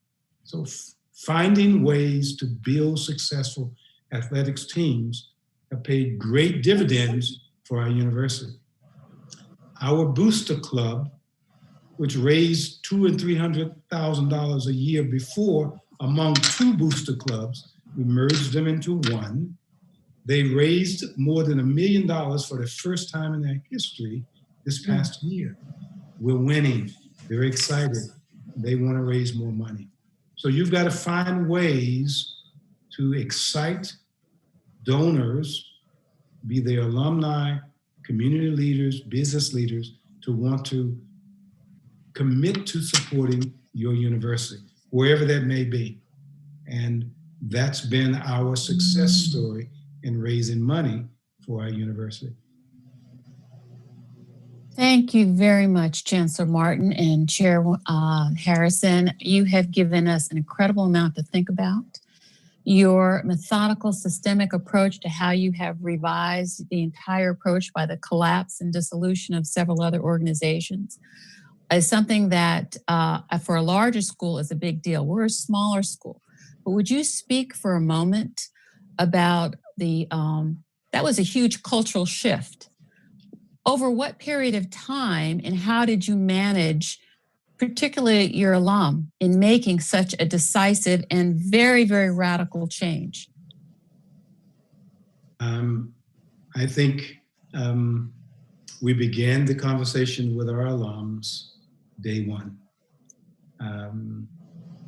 I have engaged with our alumni chapters and the Alumni Association prior the board of directors of the National Alumni Association in aggressive terms and with the alumni chapters on a regular basis. But we have not left our alumni relations and engagement to be built through the board of directors for the Alumni Association and through the alumni chapters. That's only about 30, 40% of the connection to our alumni. Most of our alumni are not involved with our Alumni Association. And so we have hosted forums with our alumni through our advancement function and our alumni relations organization on our campus all over the country. We have identified our largest alumni chapters, and my wife and I have gone to those communities, and where there's an alumni chapter, the alumni chapter joined us. Where there is not an alumni chapter, we hosted the event to educate the alumni about our bold and aggressive plans for the future of our university. Our strategic plan was bold and aggressive. It was a radical departure from what our alumni were accustomed to. And we knew it was going to cause concerns with them. So we had to roll out our alumni engagement with deploying our strategic plan and the elements associated with what that meant. So we had to interpret what that meant with our alums. And that was my job. I did not delegate that to anyone. And we have continued to do that. My travel is intensely defined for engagement with our alumni. Our alumni are probably more geographically dispersed maybe than yours may be. So I had a lot of travel on my calendar. Chicago, the West Coast, Dallas, Houston, Raleigh-Durham, Charlotte, Washington, D.C., Maryland area. I was always in those communities. And when we started, there were few, there were not as many who turned out. And now we have standing room only meetings with our alumni. Mm-hmm. They have bought into the changes that are occurring because they are seeing the success. Right. They were not as inclined to be as supportive initially because they were afraid of where they saw the university going, but that's okay. We had to help manage the change with our alumni. And so that shift has just started from day one, in answer to your question, and it became more progressively intense in engagement with them over each year to now the same level of engagement, same level of travel, but fortunately now we can use technology to engage our alumni. That 250 alums that I talked about that we have gotten a recent report on, that I have a spreadsheet on at this moment, we're now defining how we're going to engage with that group. Those are alumni. They're not associated with any chapters, for example. So ideally what I will do is have a forum of that group of our alumni.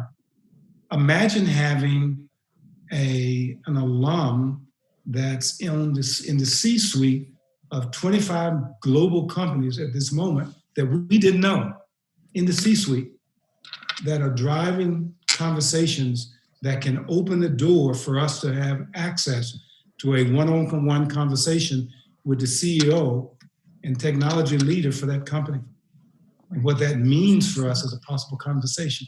So that's the kind of conversation that we are intensely creating today with our alumni that's not tied directly to the Alumni Association. So you've got to build out the importance of valuing having tools that allow you to do the research to identify your alumni that your Alumni Association will not be able to help you do. For example, I'm now big in Twitter space. Stepping into Twitter space was a big step for me. I am now a big engager in Twitter space. I have just recently moved into LinkedIn, and I will use LinkedIn as a tool for me to connect with our alumni, because These 250 alums that we've just identified are all on LinkedIn. That's right. And we have identified them through LinkedIn because otherwise we would not have been able to identify them. So you need to have an advancement officer that understands the tools and technology. You need to have a communications person.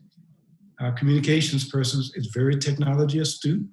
I meet with our technology person, our advancement officer, and our communications officer with my chief of staff on a weekly or bi-weekly basis, because it is through them that I challenge them, go find alums, go find people that I need to engage. That's not my job, that's your job.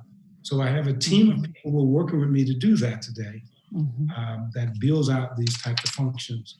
And I'll share this more intensely with Carrie as the Chancellor at Elizabeth City to begin to help talk about this. Now, how do we fund some of these things? Some of it, we've cut our budgets like everybody else, but you have to prioritize where you think the most important investments are. This is an important investment for me. I've also not only used state funds, but we use Title III dollars. And we've also used, we get a return on our endowment. Our Board of Trustees approved using 1% of our return of our endowment to support staff positions. And so we're using, instead of putting that money in scholarships today, although that would have been an important investment, we felt that building the advancement team with these dollars, instead of putting them in scholarships, the advancement team would help us go out and raise more money for scholarships, which is what they're doing. So being smart about how we're using our resources is helping us build the infrastructure, hire smart people, and hold those smart people accountable to doing their jobs, quite honestly. And so more of my time is being spent meeting with our communication staff and our advancement staff, with my chief of staff and my director of external affairs today than ever in the use of my time, so that you know. My provost is taking on more and more the responsibility of engaging the strategies for our university today. Very good. Thank you very much. Trustee Tyne, you had a question? I did, and it's similar to yours, but more specifically, what I'm wondering about is what your process for assessment looked like with your foundation and alumni boards when you first came in, when you were trying to look at how effective they were, what your expectations were of them, and then how that sort of transitioned into the next steps that you took. Observation when I arrived as chancellor was that there were, within all of our associated entities, the associated entities, because they were nonprofit entities with their own boards, there was a perception that those boards were independent. They controlled the money that they had raised. They could give it if they wished, if the university aligned with their wishes. And if the university didn't align with their wishes, they would hold the money. And when they were angry with the university administration, they wouldn't give the money. And that's where I found our associated entities when I arrived. Our foundation that held some of the dollars for the university that was related to scholarships, for example, they would say, well, we're not going to give the money unless you fire so-and-so or unless you do thus and so. We say, well, that's not your call. That's not your responsibility. Or the athletics folk would say, we want you to get rid of football coach X because they're not doing a good job. Or we want you to fire basketball coach Y because they're not doing a good job, or et cetera. And I would say, well, that's not your job. That's not your role, and et cetera. And so we began to realize that those entities were misaligned with their responsibilities. When you go and look at Policy 600, you start realizing these cantankerous members of those boards, they were not rotating their board members. They were not filing their reports. They were not doing their 990s. They were not acting as business functions. And so we decided that we needed to change the makeup of those boards, reconstitute their mission under the oversight of the Board of Trustees, because that's what Policy 600 gives you the authority to do, to realign those boards, realign their mission, to begin to raise money in support of the institution and to create a healthier relationship between the university and those associated functions. Now, and from my perspective, every one of those associated entities needed to go through an external consultancy review to give us the kind of recommendations to help us build the right structure for those associated entities. Every one of them is now under oversight of a new board, new charter, new mission, and are raising more money on behalf of our university. Thank you. Thank you. Excellent. And Chair Harrison, I don't know if you had any further comments on that, but we would be also interested in how you track to ensure that your board members, not only engage, they're interested, they show up, but in terms of the giving, because you said that there was an amount that you all had determined would be perhaps a bottom line amount. Could you speak a little bit to that? Yes, we didn't really determine an amount, specific amount, but we said that it was very important for the board to be 100% participating if it was our expectations for the staff and the other agencies to be contributing to it. And so if we're out advocating for money, then it was just the right thing for us to do. So we haven't really set an amount of how much, but each of our board members have felt very compelled to participate. And so that we track it through advancement as to whether we have 100% or not. If we don't, then we give gentle reminders during the board meetings that, we need, others to, step up and do it. And I have to tell you that they were very receptive to it. And you've heard the changes that Chancellor Martin has talked about. And, sometimes people, are afraid of change. So there's a little bit of resistance there. But once we got them a clear understanding of the goal and everybody shared that common goal, things just kind of fell into place. And that's the same way it is with our board. It's very important for us to make sure that our entire board is informed and that we have shared goals. And then it just kind of fell in place. But it didn't just happen overnight. We had to have conversations and get the opinions of others before we just decided, okay, this is something that we're going to do. Excellent. Thank you. And I thank both you and Chancellor Martin for taking this time this morning. You've given us a lot to think about. I also think you have a model that might be useful throughout the system and beyond, because that was some very, very strong strategic use with a vision in mind. And that is something that everybody does have to be on board about. And that takes a lot of intention and skill. So we thank you so much. And I am so delighted. I have gotten word that we have the president of our system joining with us. And I invite you both to stay on as long as you can with us today. And I'm going to toss the ball to our chancellor to introduce our next guest. Thank you, Chair. And again, thank you, Chancellor Martin. Thank you, Chairwoman Harrison, for spending time with us this morning. Everything you said, we are going to definitely take to heart and think about how we move forward strategically. So we are grateful that you were able to spend time with us this morning. So thank you so much. Now, I want to say hello to President Hahn, because we haven't seen each other or talk since you changed positions, and you and I was on the board over at the UNC Chapel Hill Education Initiative. So it is absolutely wonderful to see you again. Well, it's wonderful to see you, Madam Chair. Thanks for your service to the system, to A&T, to the state, the country. Go Mavs. We're so proud of you and all your success. We just can't wait to get you back here permanently.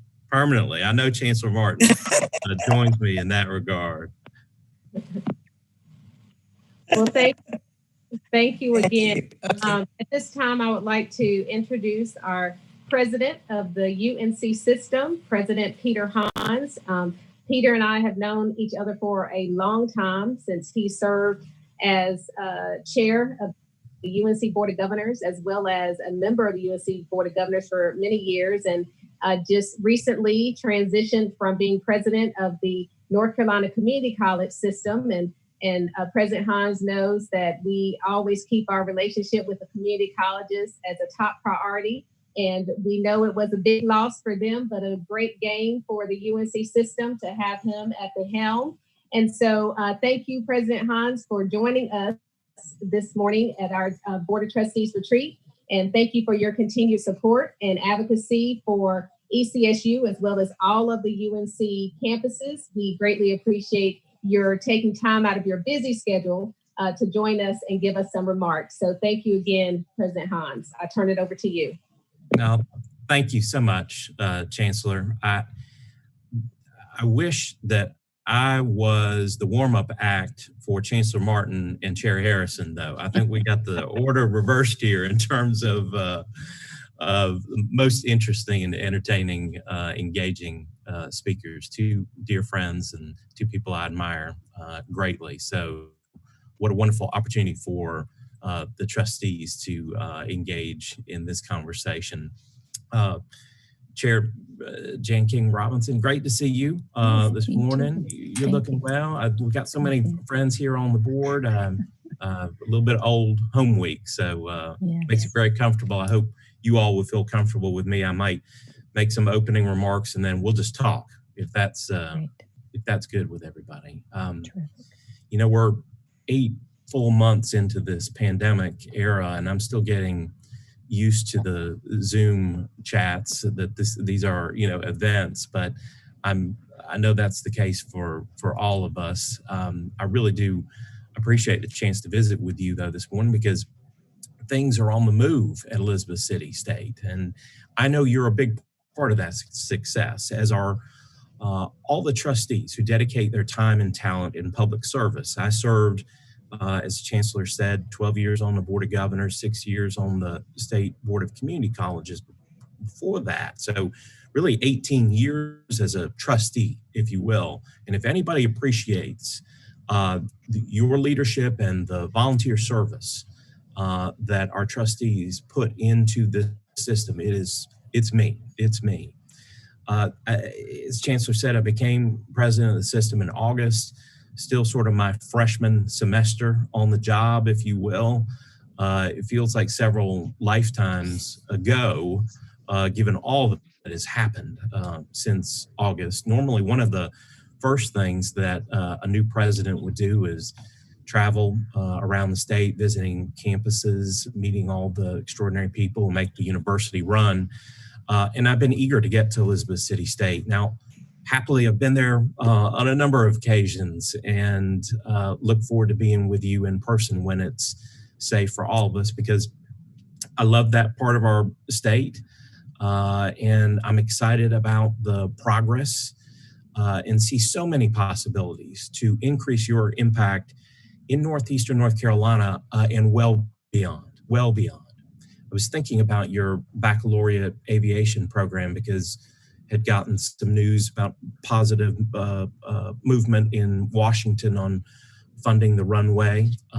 You've got the only baccalaureate aviation program in the state. It's a great example of how Elizabeth City State is driving student success and economic opportunity at the same time.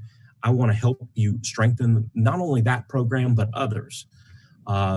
So I promise you're going to see a lot more of me in the off-screen world when we can gather safely. In the meantime, I do feel fortunate that this isn't my first experience serving the system. In addition to my time on the Board of Governors, I've had the great fortune to know all of my predecessors in this role, from President Friday through Margaret Spellings, and worked very closely with several of them, and frankly with Chancellor Martin along the way, serving as a bit of a mentor at times. And I've had the great pleasure of working with Carrie Dixon. I just admire her so much. She's a star. She's a friend. She's a partner, a great colleague. I just can't say enough good about Carrie Dixon. But I wouldn't be telling you all anything you already didn't know. I can't resist the opportunity to brag on her a little bit. I think you will find, given my longtime involvement with the system, that my direction as president will largely reflect the continuity of substance, even as we work for a reset in tone. I want to see more students from across North Carolina going to college and graduating on time. I want to keep tuition firmly in check. I want to keep the UNC system out of the headlines unless we're sharing steady progress on our educational goals. And this year, that involves setting some very clear legislative priorities in a time of deep economic uncertainty in the state. I told the Board of Governors last month that I think we have right now the most concise, focused set of priorities in a long time. First and foremost, we want to fully fund enrollment growth. Thanks to the remarkable efforts of our faculty and staff on the campuses, system-wide enrollment is actually up this year, defying predictions, but especially so at Elizabeth City State.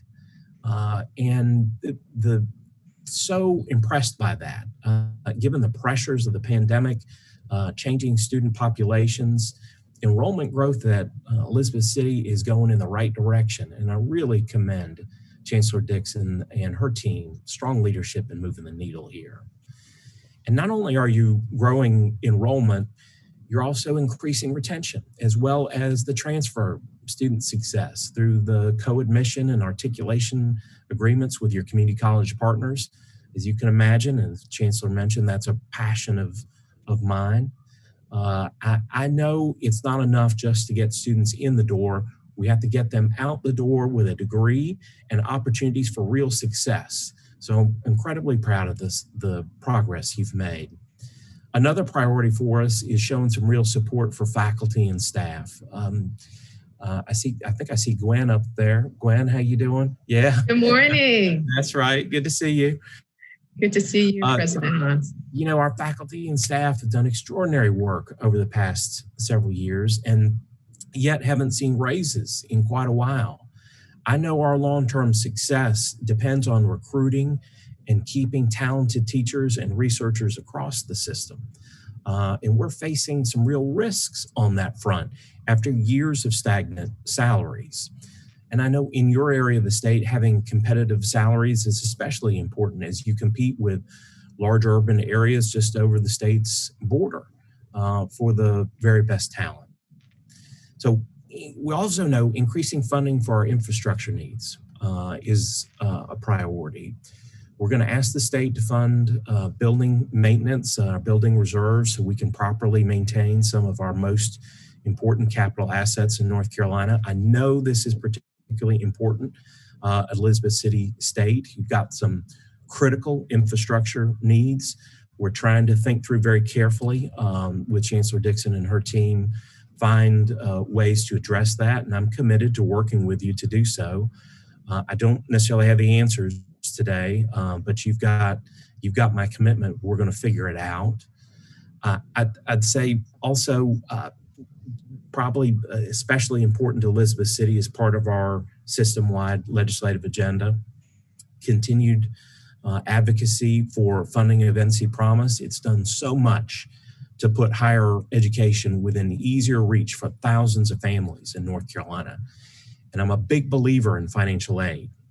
We want to actually effectuate some reforms to the state grant program to make it more simple. But there is no better recruiting tool for North Carolina's public universities than plainly affordable tuition. And that's what NC Promise has delivered. Now, I heard Chancellor Dixon recently say NC Promise really is Elizabeth City State's scholarship program. And its impact on your enrollment growth leaves no doubt that that's true. If we can maintain that program, and enhance it over time. We'll continue to make real progress on access, student debt, on-time completion, all the things that are near and dear to our hearts. So that's why the Board of Governors and I are committed also to holding tuition flat for this year. In general, in the years following the Great Recession back in 2008, 2009, we saw a pretty rapid increase in tuition, both across the system and really even more so nationwide. Our campuses were still a fantastic value, especially when you compare them to peers. But the cost increases sent a message to students and families in the middle of an economic downturn that hurt our credibility with the public. And it drove up a lot of anxiety about student debt. So I believe we have an obligation to handle this season of hardship differently. No question there are going to be hard choices for the university in the months ahead, just as there will be hard choices for everybody in this economy. But I don't want to make it any harder to go to school at a time when we desperately need more college graduates and more adult learners will be looking for options to improve their lives and their careers. And we don't know exactly what the budget outlook at the moment will be for the state. Part of this depends on the possibility of additional federal funding, and we can talk about that in as much depth as you'd like. But I think the decisions we've made so far, a budget request that focuses on our core mission, holding tuition level, it sends the right message to our lawmakers and the public that we'll do our part throughout this crisis. Now, I don't think there have been any real silver linings to the pandemic, but I do think people have recognized higher education is essential work. And I hope that you'll take every opportunity you get to sing the praises of our faculty and staff and students who found a way to keep this incredibly important enterprise running under extraordinarily challenging circumstances. And the very low positive case count at Elizabeth City State throughout the semester, very impressive. Speaks so much to the culture that thrives at Elizabeth City State. I get asked all the time about how we've made decisions about campus operations and the right balance of in-person and online. And the short answer, as you all know, is we've done the best we can with limited and fast-changing information. And we've tried not to take a one-size-fits-all approach, recognizing that each campus is unique and has different resources and challenges. So we've always touted the diversity of the system as a strength, and I think we've actually seen that in response to this pandemic, as different campuses have been able to chart their own path, given differences in infrastructure, the community environment, student expectations, and I'm sure you'll continue to see nuanced campus-specific policies throughout the spring. Across the system, I think we've done a reasonable job of balancing public health with public education, the necessity really of continuing to provide a world-class education to our students. There was never really an option to simply put people's lives on hold until all of this goes away. And we're all praying for that. We're all praying for that. But the only choice was to find responsible ways of delivering opportunity while protecting lives.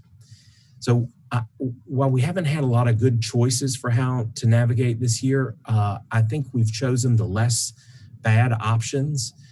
The declining enrollments at other universities across the country, with students putting plans on hold because of the pandemic, has very real and very long-term costs in terms of life opportunities. And it's the most disadvantaged students who are most likely to suffer from that. So keeping our institutions operating, online, in person, a mixture, that's been hugely important.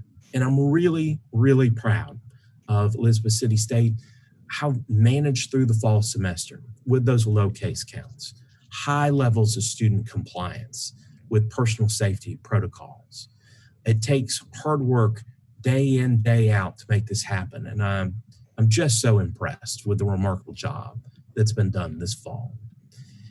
And I know that all of you as trustees feel these responsibilities and the associated decisions intensely.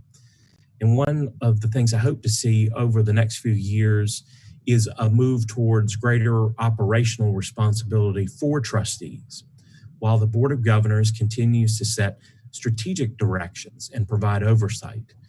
We're actually working on some budget reform proposals here that would see trustees taking a more active role in approving operating budgets in line with each campus's strategic priorities. And I know you've got a new strategic plan and you want all that to be well aligned, which makes complete sense.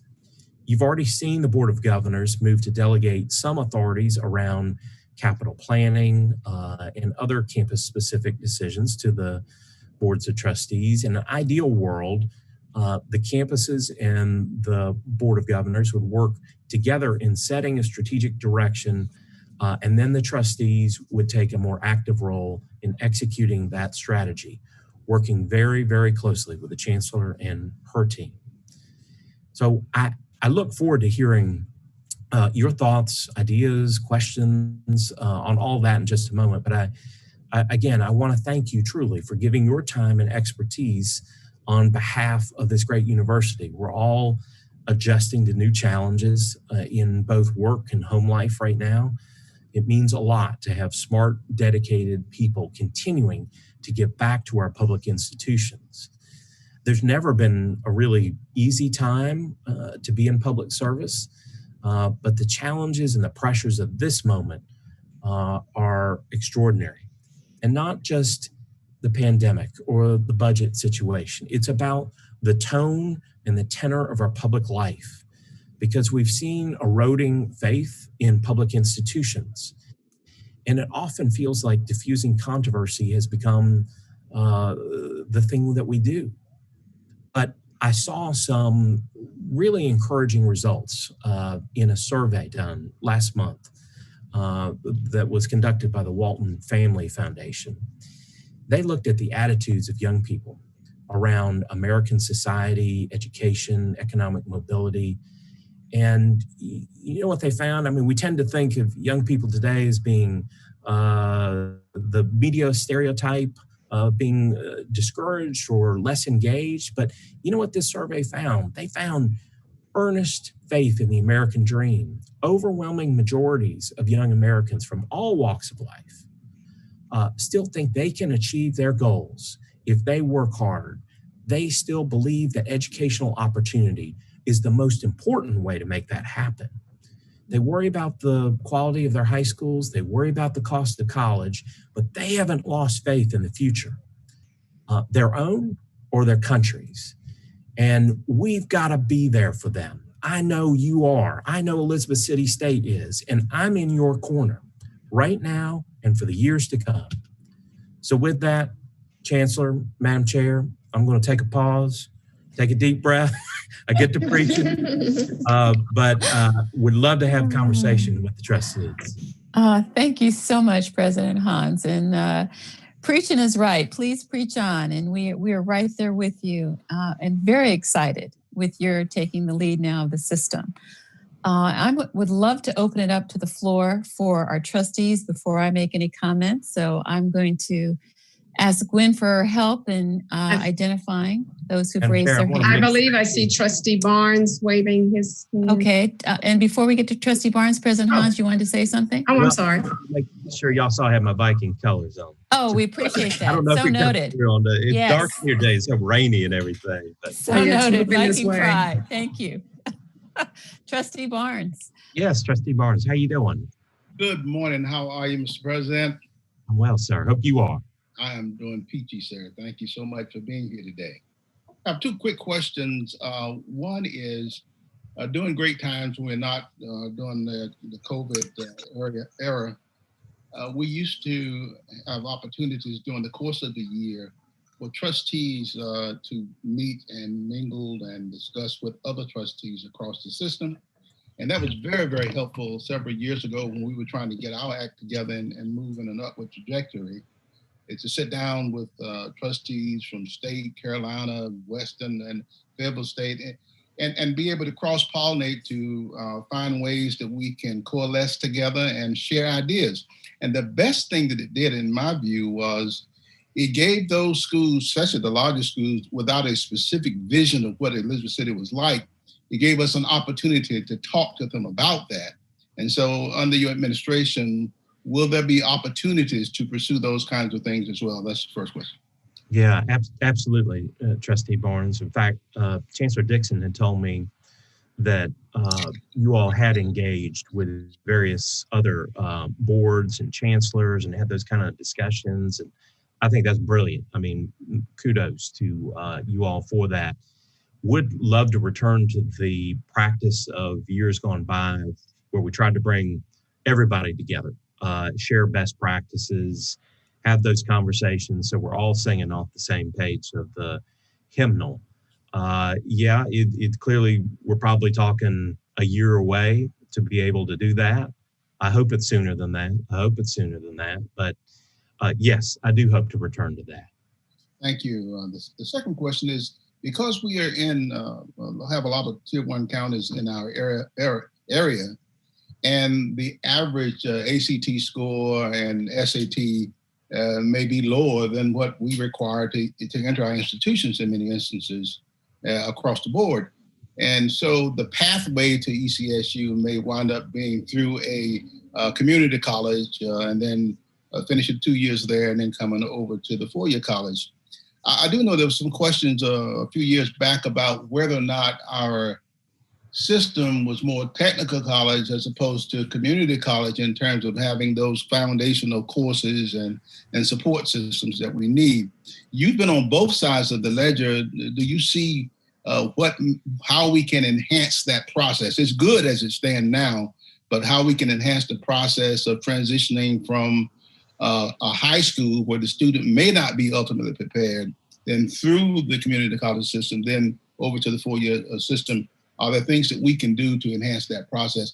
You know, there were silos before, and I think you came to the Board of Governors and many times and talked about that and how we can bring down those barriers. And so what's your insight on that now since you've been on both sides? Well, and thank you, Trustee Barnes. You get my sweet spot now because I didn't ask you to ask me that question, but you're so right. When you look at community colleges, there has been, even internally, a little bit of a difference between the college transfer programs and the more direct vocational, often short-term workforce training efforts, in addition to some basic skills, etc. They've moved so much into dual enrollment with a number of high schools providing college-level coursework to high school students, enabling them to attain credit that can transfer forward towards an associate degree and later towards a bachelor's degree. And I'm enthusiastic supporter of that because the quality of our high schools, if we're being honest, varies from place to place. And we want to be able to provide those students with as much opportunity as possible. They can get a rung on the ladder and keep climbing. I do think the more coordination between the university system and the community college system benefits everyone. So I appreciate very much of the transfer pathways that have been laid out in partnership from the community colleges to Elizabeth City State, because it's a great way for students to get some credits under their belt, get used to college level coursework, stay close to home, save some money, small class sizes, and then transfer into Elizabeth City State or some of our other great institutions. And the sky is the limit at that point. So I think that better reflects these students and their potential than a test score. It's not to say a test score isn't useful in trying to differentiate, but at the margin, right? I think every human being has potential. And that can't necessarily be captured in one test score. We've got to lift everybody up if we're going to get where we need to go as a state and a nation. So this is one way to do it. Thank you. Thank you. Thank you. Trustee Tyne, you have your hand up. Yes, thank you. So my question is, Representative Tyne, good to see you. Nice to see you. So my question is about the overall organization of the system. And I ask this question for two reasons. One is we've all had similar goals as institutions. The most recent being rural students, bringing them in. You know, we had the similar goals of percentages as Chapel Hill or NC State. We sort of ignored the roles of the different universities and where they're strategically located and staffed. Also, with our strategic plan, we have put forward a mission to the Board of Governors to have our new mission, which then empowers our chancellor to align the staff, align the students, create an effective message, which keeps being put off we're being told that there's going to be sort of an overarching mission of the university system and a role that we might play. So my question is, what does that process look like for developing what each university's role is going to be? And, or if I'm misinterpreting the signals that we're receiving. Well, so great question. I think this may refer, and Carrie, if you'll help me out on this to make sure I don't miss the signals here, but what you may be referring to is the systems strategic plan efforts to identify areas of excellence at each institution, and to, at the same time, identify those areas that are of interest to all of us, like more on-time completion, graduation, and less student debt, and efficiency in spending, and that sort of thing. So it recognizes that we share common goals and a common framework, but that there are individual areas of distinction, aviation being kind of a obvious one. I think as we discussed, the community college transfer pathways are another, and Dr. Bunch and others can speak with a great deal more authority to that than I can. But there's so much to be done in Northeastern North Carolina and beyond, where Elizabeth City State is going to set the pace. And we recognize that region of the state is going to be different from the Triangle and different from the Southeast and the Far West, and you name it. So it's to have a common framework, but individual goals that reflect your capacity to grow and the needs of your region as well. Did I leave anything out there, Chancellor? No, I think you definitely addressed that quite well in how the board is approaching this. But I also think in reference to Trustee Tyne's question, there is a process of approval as far as mission statements at the Board of Governors level. And President Hans, I don't remember the last time it was done, but I know it's a cycle, I believe, that the Board of Governors looks at mission statements from all 17 campuses to make sure that we are truly focused on the mission for which we plan to serve our region and also our institutions and what we're providing to our community at large. And I think it was also brought up at the Board of Governors level, if I recall correctly, around making sure we're not duplicating kind of what our focal areas are. Do you recall that, President Hans? I do. So you've helped prompt me. Thank you. A couple things from a board member's perspective. I'm going to put my board member hat back on here and ask you to sort of think about it as if you were a member of the Board of Governors, that you're getting mission statements from 17 institutions, and there understandably is going to be a lot of overlap to the point where if you don't see at the top that this says UNC Wilmington, or you wouldn't necessarily know it was them.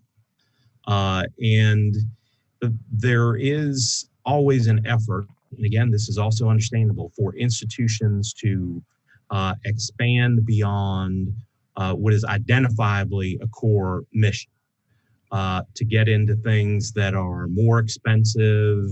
And we have often tried to balance, limited resources with the need to get the fundamentals right, to make sure that each institution is fulfilling its mission before they want to, we've often defined success as more, more buildings, more programs, more this, more that.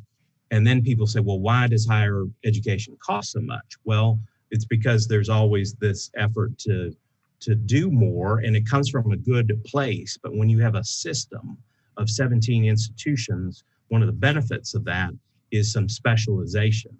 And when I think about Elizabeth City State being focused on serving Northeastern North Carolina and beyond, but in particular, the region,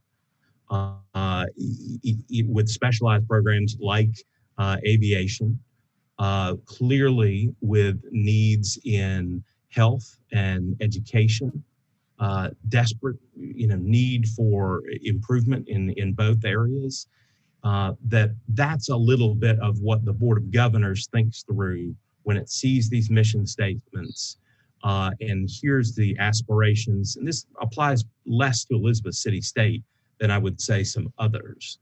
But we've got to match resources with missions in a way that makes sense for the system and the state. And I appreciate that. And I know that you're stepping into it at this point of the process, but, everything derives from your mission. It's your center point that you build your strategic plan. Unfortunately, because the chancellor is brand new and we had to have a strategic plan immediately, it all sort of came together at the same time. So we weren't handed a mission to then build the strategic plan. We had to look at the whole thing, at the same time. So at this point, as things continue to get pushed down the road, the chancellor I'm speaking solely as a trustee and not on her behalf in any way, but the chancellor deserves and the trustees deserve to have, what is our mission? If it's not what we're saying it is, then we should be told some sort of response back that, no, we want you to be looking, because everything feeds down below that. Our strategic plan, we could be spinning our wheels if all of a sudden the direction is going to be changed for us as we head down the road. So I just hope as you're looking at processes and different priorities, to me, that's one that I hope we can resolve, that we know what our mission is, because that, to me, that seems pretty important. Yeah, no, absolutely. And what I might suggest is that, Chancellor, if you and I can follow up to make sure we can synchronize this, because I want to address that. And as you all know, there's no more persuasive, effective advocate for Elizabeth City State than Carrie Dixon. So if she can't talk you into it, it probably can't be done, right? So we'll get together and see if we can't address that, because you're right. I want to be clear about the missions and everybody to be aligned. Yeah. Thank you. And President Hans, we have submitted the mission statement that the Board of Trustees approved in alignment with our new strategic plan, and Kim has that, Kim Van Noort. Oh, okay, good. Well, maybe you can share it with me, and then we'll discuss. You know, Representative, you know how these things go. It's like the only things that work their way up to me is like, it's a problem, right? So might have been why I brought it up. Right. So we'll get it resolved. Thank you very much. Thank you very much for that comment, Trustee Tyne. And we know that we were taking over a little bit more of your time, President Hans, but I have one follow-up on what Trustee Tyne has said. Both of us are very process-oriented, he and I, and I just want to flesh out so that what he's saying for me is that our alignment with the alignment of the overarching mission of the system must be in sync. And one of those things that helps us benefit for being in a system is having more of a system approach to knowing what the resources are, what the leading practices are, and having these overarching standards that we all get to benefit from at every single level. And so we see some of that benefit with our students. We see some of that benefit with our faculty, some with our staff. I have not experienced so much of that necessarily with our trustees. Now, this is the second time that we've called on Chancellor Martin and the chair of his board, and it has knocked us, just to the next level. It's fantastic. The resources, the manner in which he thinks, the processes that he's put in place. He's brilliant. And we're grateful for the chancellor's relationship with him, as with you, that we, get the opportunity to have this time with you. Anytime. But we also know that there is a reservoir of excellence in the system that we don't have necessarily a systemic way of getting to. So we don't necessarily know where those leading practices are in all of those respective parts that we have, as corporate individuals, we've had the experience of seeing those resources and how they are systemically shared.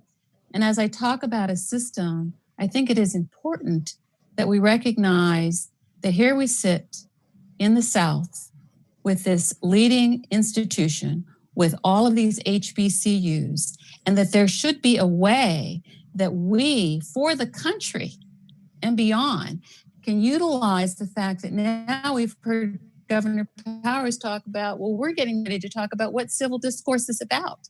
What does it mean to listen for understanding as opposed to getting your perspective across? Perfect for a university system. How are we galvanizing the richness that we have? And I have not ever heard those discussions being had at our level. So I just bring that up to add to your list for opportunities for us as the leadership. I mean, this is the level that, the 40,000 foot level that you want your trustees having those discussions. And that's something that I think couldn't be more important. This is next generation, right, for our young people. Well, no doubt about it, Madam Chair. And I think it loops back to Trustee Barnes' point about getting everybody together so that we can have those discussions a little bit more easily. And there's got to be a good way, better way, improved way of sort of a readout from Board of Governors meetings, to trustees, making sure that, and I know Chancellor Dixon does a lot of that, but, and so you had a conversation with David Powers earlier, and he, like the other committee chairs, will tend to have conversations about topics of most of interest to them, some of which gain momentum and some of which necessarily, because we can't do everything. If everything's a priority, then nothing is a priority. And we want to maintain focus on what's achievable and attainable and what's best left to the campuses.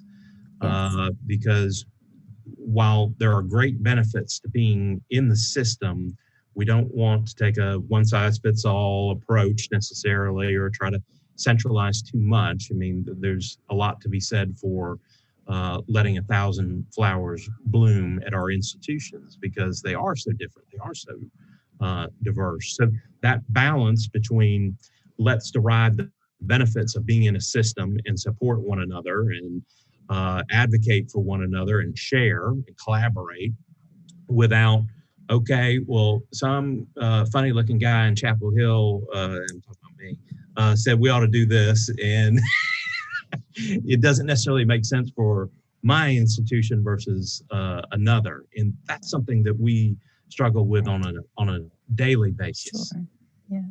Yes. Well, thank you. Do you have time for one more question from one of our trustees before we let you go? Thank you. Trustee Culpepper has a question. I get my mic off. President Howard, you're fairly new to the job, and we just had an election, and so we've got some new legislatures. One of the things we've tried to do is have a good relationship with the Board of Governors. Have you got some suggestions how we continue that relationship with the Board of Governors here at Elizabeth City State? Well, I think today is a great example of it by including David Powers. I hear frequently from my board chair, Randy Ramsey, that he has talked to members of the trustees. I think there is an enormous amount of support amongst the Board of Governors for Elizabeth City State. They're incredibly proud of the progress that's been made with Chancellor Dixon, with NC Promise, with so many of the efforts underway to revitalize the institution. They take great pride in that. So I think, occasionally inviting board members to these discussions, writing notes, building those relationships, very helpful because that's fertile ground. And there is enormous support there for continued success at Elizabeth City. I salute the efforts you already have underway. I think my only advice would be to continue and enhance them. Well, now that we're so much successful, I don't want to be forgotten by the folks in Raleigh, Capitol Hill, which we have tended to be happen in the past. Look, I understand. It's it's a long haul from Raleigh to Elizabeth City, but you have to understand, I come from little crossroads in the West called Horseshoe, North Carolina, which is further west than Asheville. So I understand where you're coming from. That's my background. When I think about decisions we're making, I think about Horseshoe, because really Horseshoe is like, I don't know, Windsor, except we're not as big as Windsor. We don't have a stoplight or anything like that.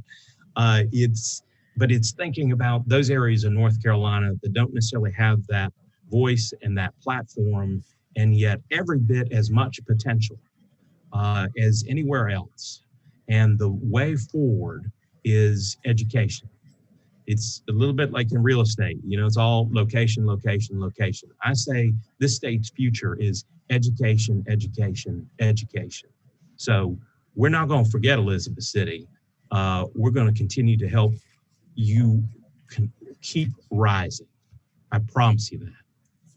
Fantastic. Thank you so very much, and for giving us this extra time. We really appreciate you joining us on our retreat, and we just look forward to continued discussion and engagement with you. Thank you for all of your support, President Hans. Thank you so much, Madam Chair. I enjoyed being with you, and I look forward to seeing you soon. Thank you. Right, thank you. God bless. Bye-bye. God bless. Well, trustees and staff, I think probably a little water break, refreshment break is in order. So why don't we take 5 minutes, and then I think we have a lot to unload. What has been presented before we break is that we were going to go into little breakout rooms, so there'd be smaller groups for us to talk and maybe unpack some of what we heard today as it applies to what we might do for enhancing our own work and efforts here at ECSU. The other option is to come back and to just talk as a large group. Are there any preferences one way or the other? I don't think our group is that large that we couldn't do it all together. That's just my opinion. Do it all together? Okay. And we're not shy and intimidated by anybody or anything, right? Not that I know of. Okay, so everybody's going to speak up when we come back. All righty. Well, Chair Robin, I'm sorry. Yes, go ahead. VC Goodson, go ahead. No, I was just going to say I'm a little scared of Derek, but that's okay. That may be a healthy thing, Alan. So Chair Robinson, I just want to understand. So after the 5-minute break, we will just stay as one group, and I can sort of do a roll call for comments if you like, or acknowledge raise hands. Will that be the process? I think that's great. Thank you, Gwen, once again. So let's hold true to our 5 minutes. I have 12:02, so let's be back at 12:07. Thank you. See you shortly. Thank you. All righty.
Chair Robinson. All right, we're good to go. Okay, great. Well, welcome back, everyone. I first wanted to start by saying a special thank you to Trustee Bunch and to Chancellor Dixon, because when we were planning the retreat and we were thinking about who we might have come talk to us, Trustee Bunch said, well, we had such an incredible experience when we went to A&T with the last retreat, that wouldn't it be great if we could get Trustee Martin to talk about some of the board changes that he's made and structural changes. And Chancellor Dixon, because of her longstanding relationship with Chancellor Martin, he agreed. So we just appreciate that we got him. I think that there is opportunity to unpack some of the things that he said and how that might apply to us as we're looking at what we can do, particularly as a nice segue into our self-reflection on the results from the board performance or board assessment. So I would like to invite the board to jump in, and staff where, called upon, or if you have an idea, we'll ask you. But board, I'm looking to you to see, where did this conversation, or where did the sharing from Chancellor Martin and Chair Harrison and our President Hans, how does that impact your thinking about the direction that we're moving in and the opportunities we might have? And I'm opening the floor. Gwen, I'm going to look to you to help how we're going to acknowledge folk. Sure. Okay. Well, I'm going to go by the attendance roster, and I'm going to start with Trustee Barnes. Thank you very much. I think what I gleaned from what was said by Chancellor Martin would assist us so much in terms of, we have such a small institutions, but we probably have just as many silos as some much larger place. And I don't think we can afford to waste time and energy fighting over turf or getting people on the same page. And I think we would definitely need to consider how to consolidate the various entities that we have, including the Alumni Association, the foundation, and booster clubs and that kind of thing. And I think we could benefit from that kind of process better than what we've had in the past in spending time trying to work through all of these issues with the various groups that may not all be pulling in the same direction at the same time. Thank you. Trustee Johnson, I saw you wave. Unmute. Trustee. Can't hear you. I just want to share in terms of what the Chancellor said in regards to the alumni. I have stayed very closely connected with the graduates from my class of 74. And, at first it was, I'm not giving because I'm not getting any information. That's no longer an excuse people can use because we get so much wonderful information from the university now. The marketing department has done a phenomenal job of getting that information out to everybody, and we're not seeing that growth. So I'm not real sure where the issue lies, but it is not in communication, because unless they think a magazine comes out every month and they don't get one, which it does not, there is a real disconnect between, and I'm not really talking about the alumni who's serving on the national boards or those particular groups. But what I made it my business to do was, whenever we have an alumni meeting, which we had one last night for my chapter, I always make it my business to call Elizabeth City and find out 5 great things that are happening so I can share that information with the chapter that I'm a part of. And I don't know what others are doing, but I've always been struggling with why people don't give back. They're not giving back. And it's not like they're not in a position to give back. So, the fact that we have COVID, that doesn't have anything to do with what's happened in the past. I had a friend who called me last night and said, their alumni gave $3.5 million just this year. So the giving, I don't know what we have to do, but there is a disconnect. And I would love to see us find ways to get to a place where they see all the great things that are happening, hear it on television, and yet I think it has a little bit to do with the statement that people always used to call us little Liz thinking we're not growing, but we are growing by leaps and bounds. So that's just something that stays on the top of my mind, but he really brought it out today when he talked about the rearrangement of everything that he did. Thank you. So, if you wave your hand, because if you're following a train of thought, we want to recognize you, not necessarily have to go in order. So, okay. Yeah. Any other comments in terms of anything that was said this morning? Trustee Tyne has. Trustee Tyne, please. Well, I saw Trustee Evans first, if she'd like to comment. But I just following up from Trustee Johnson. I think it's the engagement and the development of that relationship. So we have the beginning of that relationship, but it's the additional engagement and them really buying into our mission. And there are going to be a number of folks who do that. There are some who will never give, but there are also a number who we just need to remind them of their love for the university and why they want to see it prosper. And that takes an extraordinary amount of work and organization and follow up. Thank you. Yeah. Thank you, Trustee Tyne. So sort of piggybacking what Trustee Barnes said, I feel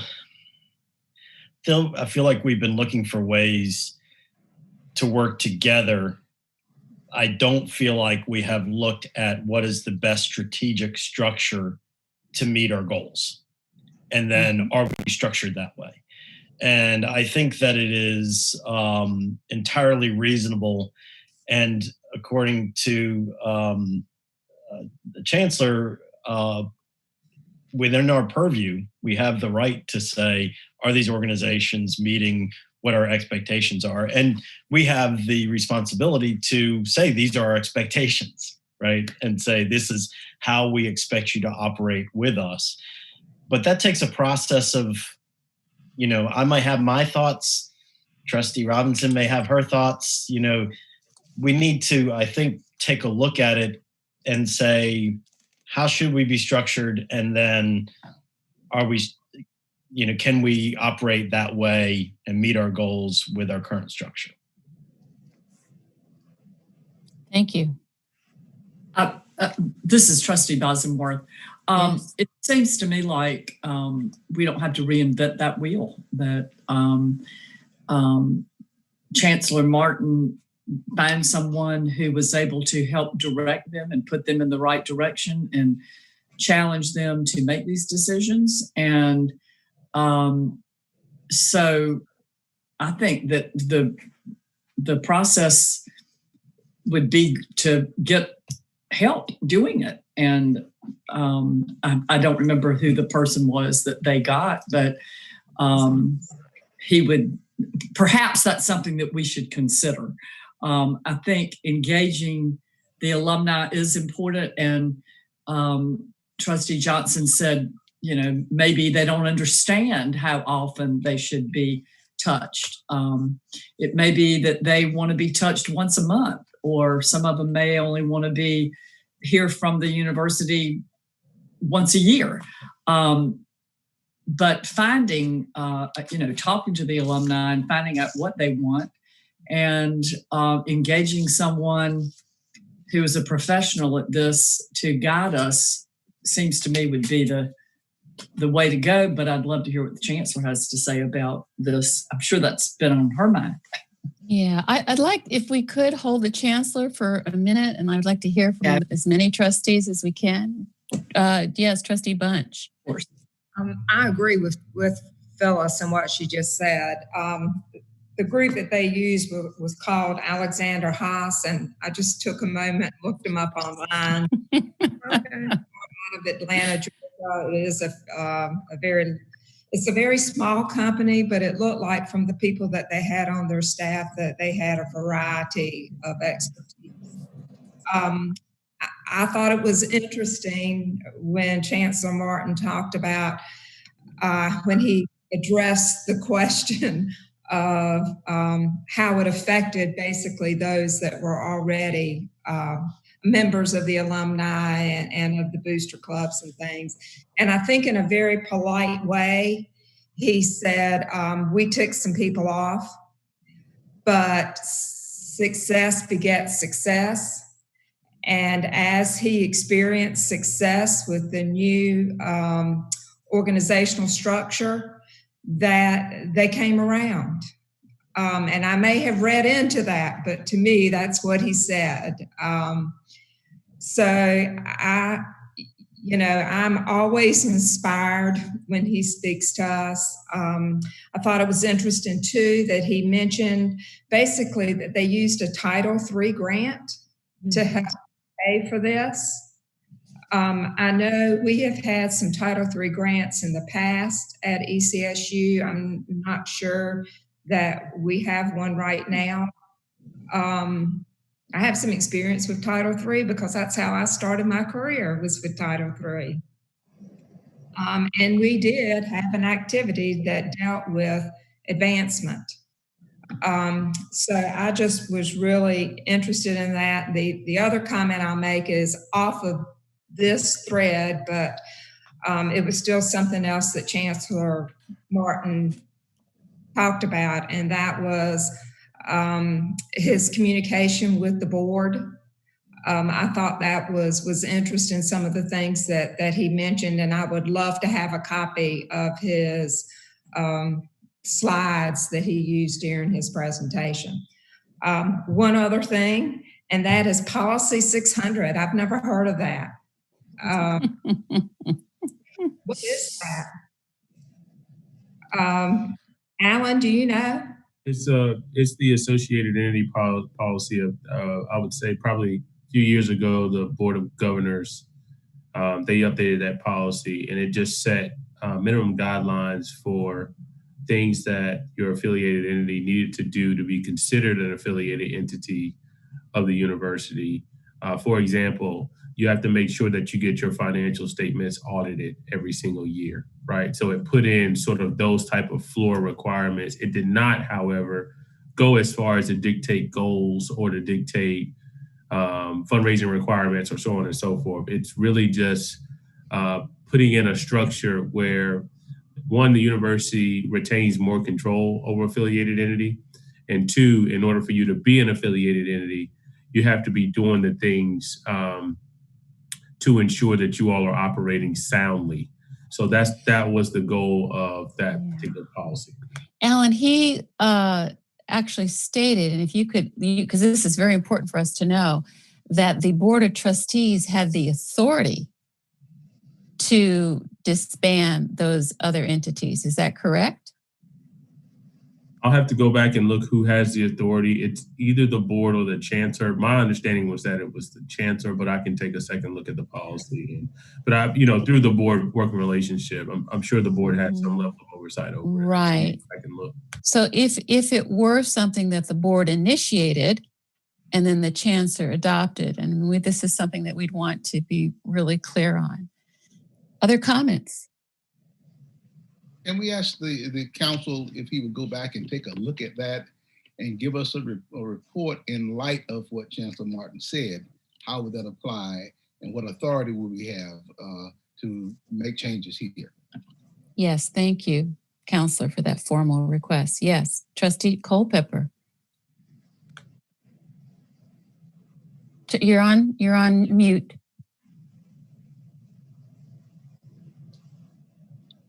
There you go. I'm not an alumni, but I know the alumni of ECSU is a very proud organization. And I think from my hearing about them, I think they carried ECSU for many years when Board of Trustees was weak and we weren't getting much help from the state. And I think we need to go very slow in any process to change a situation. So I think studying it long and hard before we do anything with them would be my advice. They're not giving what I think they should give, but They've supported this university. Their heart's in the right place. I've never seen a group of people that love their school any better. But most of the alumni that are my age, not y'all's age, my age, they love this university. And they just don't have a lot of money. You know, most of them graduated as teachers. And unfortunately now, if I'm stepping on anybody's toes, I don't want to. As a general rule, teachers don't make a lot of money, but they give hard what they make. So, you know, you got to be careful with them. It's all my comment. I'll quit with that. Thank you. Chambers. I think Trustee Chambers. I'm sorry. Okay. You can go ahead, Dr. Dixon. I was just going to say, when I spoke about the alumni, I was really not talking about the National Alumni Association, the people in it right now.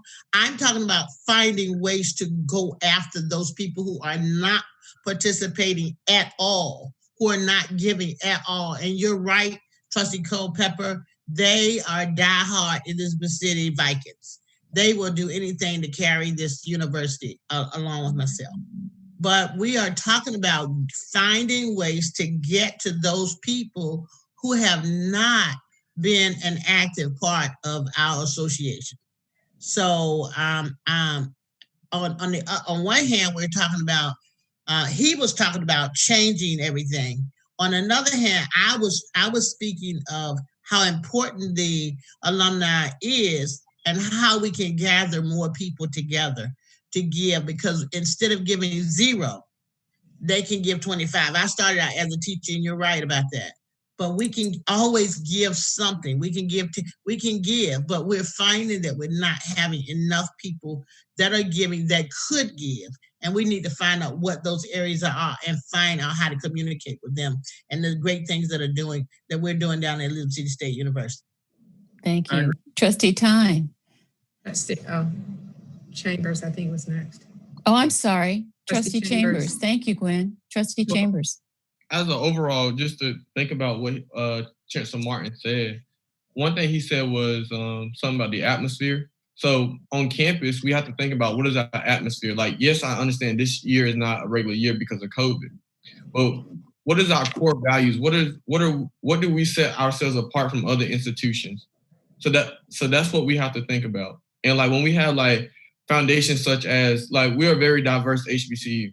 So when we have foundations like that, we have to promote those foundations, and we can't change up from those foundations. So I think as just when we promoting ourselves to alumni, to students coming in, we have to show that. I know yesterday, VC Walton said that one time one of the donors said they only hear from our university when they were asking for money. So one thing I talked to her about yesterday is how could we change that? Sending thank you cards to them random times throughout the year, just to say like, we're here, how you're doing, and things like that. So just to change the narrative of when they were reaching out to them, asking for money, like, yes, we need money from them, but let's not always just reach out all the time to say, hey, we need money for this and that and the third. Thank you, Trustee. Trustee Tyne. So I don't think anybody is saying that our alumni are unimportant or aren't huge partners of the university. I think the question is, how do we best organize our interaction with them? And most universities today do not leave it up to an outside organization to be the interface with alumni. Most of them are very purposeful and have staff that are engaged with them. With my alumni, it's all internal staff driven. And then the social side is more of the alumni association side. And that's how you network and see each other and things like that. But how I think what some of us are asking is, are we organized the right way and staffed the right way to really gain the maximum of that interaction with our alumni? Thank you. Trustee Evans. Yeah, I think we're all saying the same thing, but I mean, the common interest is in, the love of this institution, the recognition that, ECSU is moving in an incredible direction.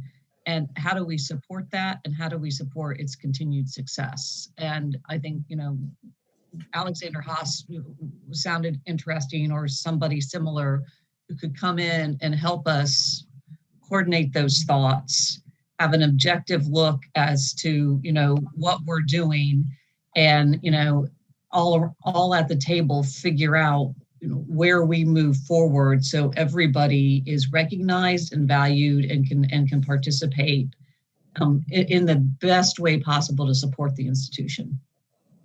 Thank you. And we, this is part of our self-examination too. We look at ourselves as trustees and our giving history. That has not been stellar in the history of the school. In the time that I've been on the board and I've been able to see the statistics, we have not been consistent givers or even participants when we've been trying to get 100%. So we're looking at, as Trustee Tyne and just was saying too, and Evans and Bunch, that Barnes, this is about every system is designed to get what the outcomes that it has. And so our system is perfectly designed to get what we've got right now.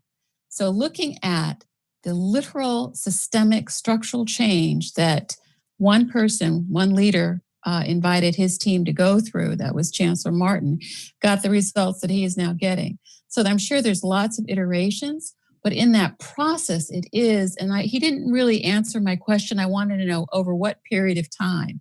And all of those changes that he made at a much larger institution, we probably can make in a shorter amount of time, but it is labor intensive because it's about relationships. If the alumni understand that they have a driving center field role, but we're not going to have them as an outside organization that is going to be telling the university what it will and will not do. And I don't know that that's actually true of our situation, or a foundation that is doing something else. When we're all under the same umbrella, look out. We're all aligned to the same mission, look out. It's the same thing we were talking to President Hans about. Are we all aligned as a university, as individual universities, with the system mission? And how are we achieving that and holding ourselves accountable? So I think that, if we identify this as a priority, and we need some more information about Policy 600 as we've asked, but if we identify this as a priority, then we get to be educated about what are the best routes and have the discussion with some of the leadership from the National Alumni and the Foundation at the very beginning at the table as we're educating ourselves. So it's not something that we're just saying, hey, this is what we're going to do. No, we're bringing you in. Look at this institution, and maybe there are others that have done a wholesale reorganization and what it has done. One thing that we get to see over and over again, and we've certainly seen it with Chancellor Dixon, but we've seen evidence of it with other chancellors at our school, is we are not a huge ocean liner. When there is intention and some resources to make a change, look at what we've seen in a year and a half, 2 years under Chancellor Dixon. So that is one of the main reasons why I find it so exciting to be a part of smaller institutions, because we get to be a part of that. We get to be part of that engine. So I think that this is worth our consideration to look into. And so while I know we're at a retreat, I would love to hear, have we heard from every trustee about whether it's your will for us to get some more information and further investigate this? Yeah. And Gwen, this is where I'd like for you to go down the roll, and then also open it up to the Chancellor before we go down the roll, and any members of the team. BC Walton, if you want to add anything before we just hear from the trustees as to whether we should put some time and energy, and by we mean the royal we, because we're going to be asking you all. We want to put some time and energy as to whether this is something we should further investigate. So open it to the floor. Yes, Chancellor, please. I would like to yield my time to VC Walton since I'm on the agenda to speak next. So I would like to yield my time to her if she has any comments. Thank you. Thank you all for your feedback, and and all the comments that you all have made. And so what I will share is just insight and information, just based on, I guess, study and practice within the field. You all know that I've worked in advancement for a while, and certainly have found the work that North Carolina A&T and Chancellor Martin and his team to be very informative, very forward thinking over time, and a model for many institutions. And as I've listened to your questions, just kind of wanted to give you some information. One, Alexander Haas is a consulting firm, of course, that's still around, and it is very well known, very well respected within the advancement profession. Many members of the team there are still individuals who do a lot of teaching and instructing, and are individuals that you can call on for consultation when you need something. Arthur Casillas does a wonderful 3-part series on the art of the ask. Has done it at a lot of conferences. The room is always filled and running over. So just a wealth of knowledge. And that is who was a part of that assessment for A&T. John Taylor, who's on the team, is really kind of the inventor, godfather of advancement services, and is just a phone call away to answer any questions that we, even here at ECSU, since I've arrived, has answered as we looked at our policy for naming, really kind of helped to answer questions that I had before bringing it to you all, to ensure that I was bringing a document and information to you all that could stand. So an excellent firm, stood the test of time. ECSU has had an assessment that was conducted by Alexander Haas. The assessment was completed. The report is dated December of 2015. I do have that in my possession. Someone asked about the timetable for North Carolina A&T's progress. I can tell you that as I have kind of followed and studied that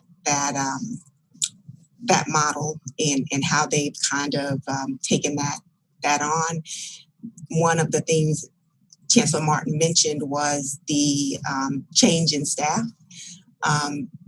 Alumni relations in particular, they elevated the alumni director's position to an associate vice chancellor of alumni relations.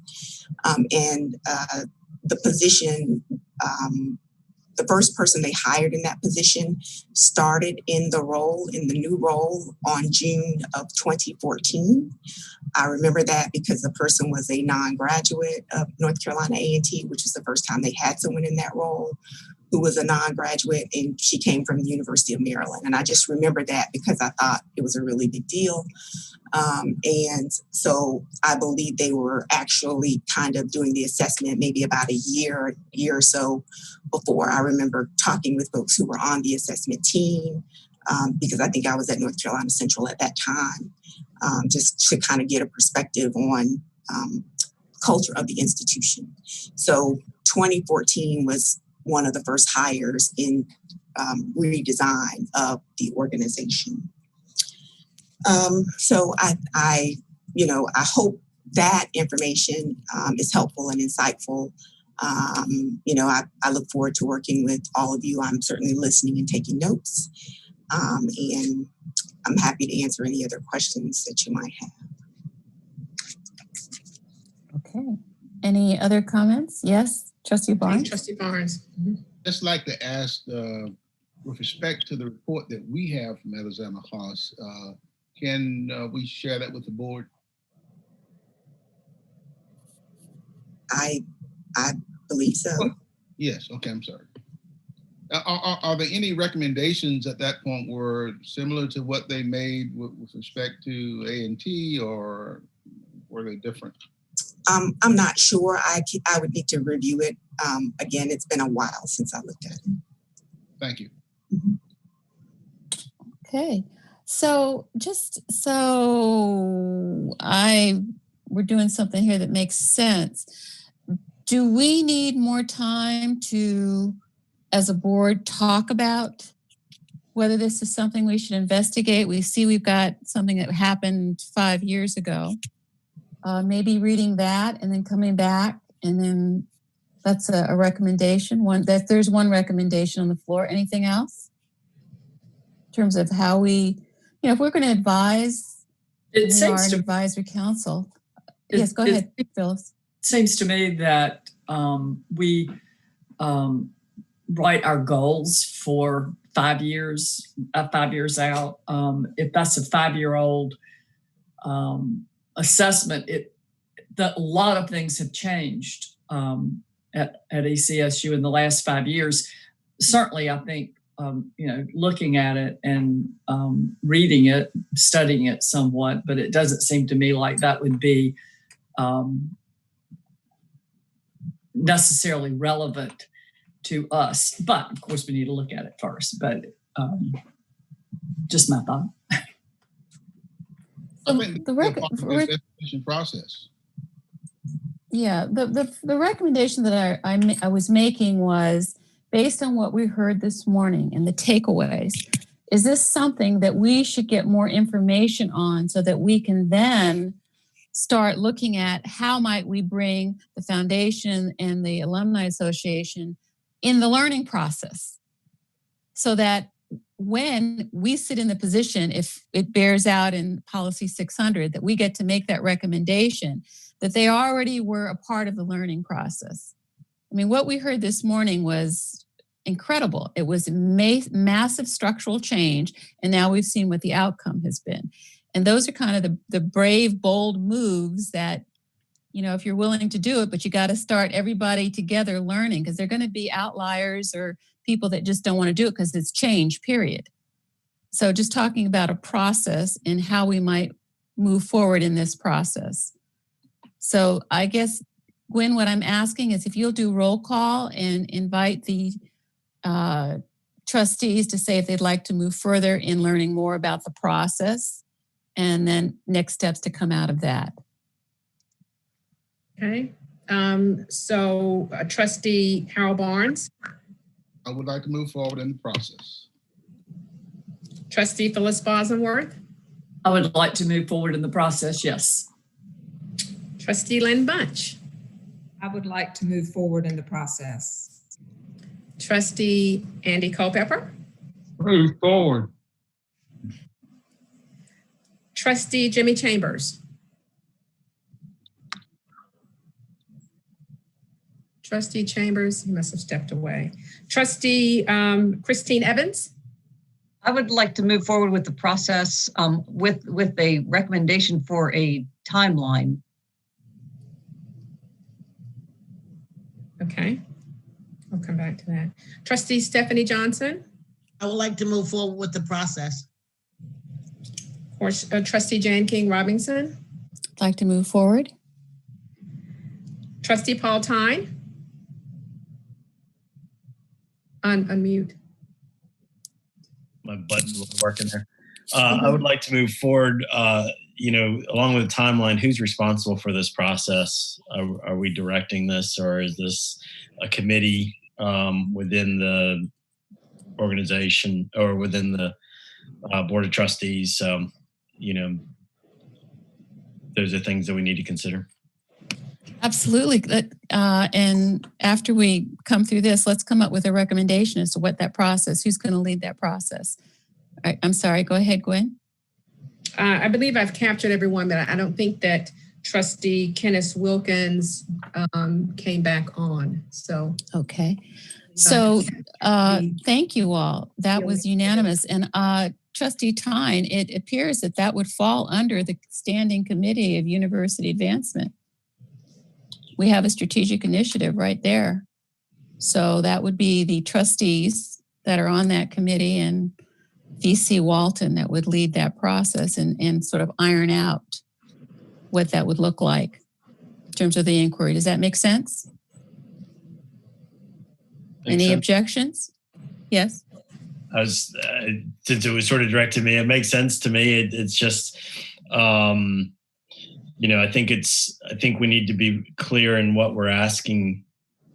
I mean, we've talked about generally looking into a process to generally see what we're doing with advance or with that's right. alumni relations. All right, so let me take a shot at what I think we're saying. Thank you so much. Right, this is why I really enjoy you. Yes, this is right. So what I believe we're saying is that based on the presentation this morning of consolidation of the National Alumni Association, the foundation, to embolden the ability to have a really solid university advancement program, we're looking at what that consolidation, meaning the elimination, I didn't want to use the word elimination, but the consolidation, bringing them under the umbrella, what that process might look like, whether that involves bringing in this consulting assistance again, or another consulting assistance, getting more information from someone in Chancellor Martin's team, but looking at what would those building blocks look like so that then that committee under university advancement that trustee would then come back and provide that information to the Board of Trustees on some of the steps that we would take. Does that sound like a fair, not too fuzzy clarification? I'm asking this of all the trustees in terms of the general direction we're going in. I don't particularly like using in any way the phrase of getting rid of anything. Right, consolidation. The very moment we say that here today, then by that's right. Noon, so let's just eliminate that. What we're trying to do is to optimize the process. Optimize. That's right. Of fundraising and that's right. Engaging the stakeholders. That's right. It's the re-envisioning, and he talked about consolidation. So they're still critical. Have to have. Absolutely.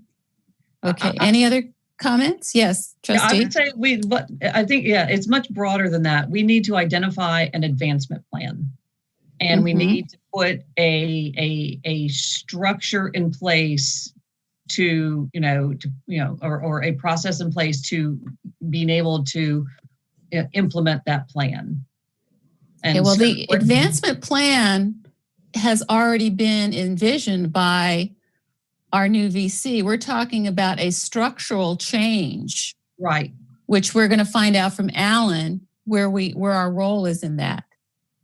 Chancellor? So maybe it's how we're going to help them implement that.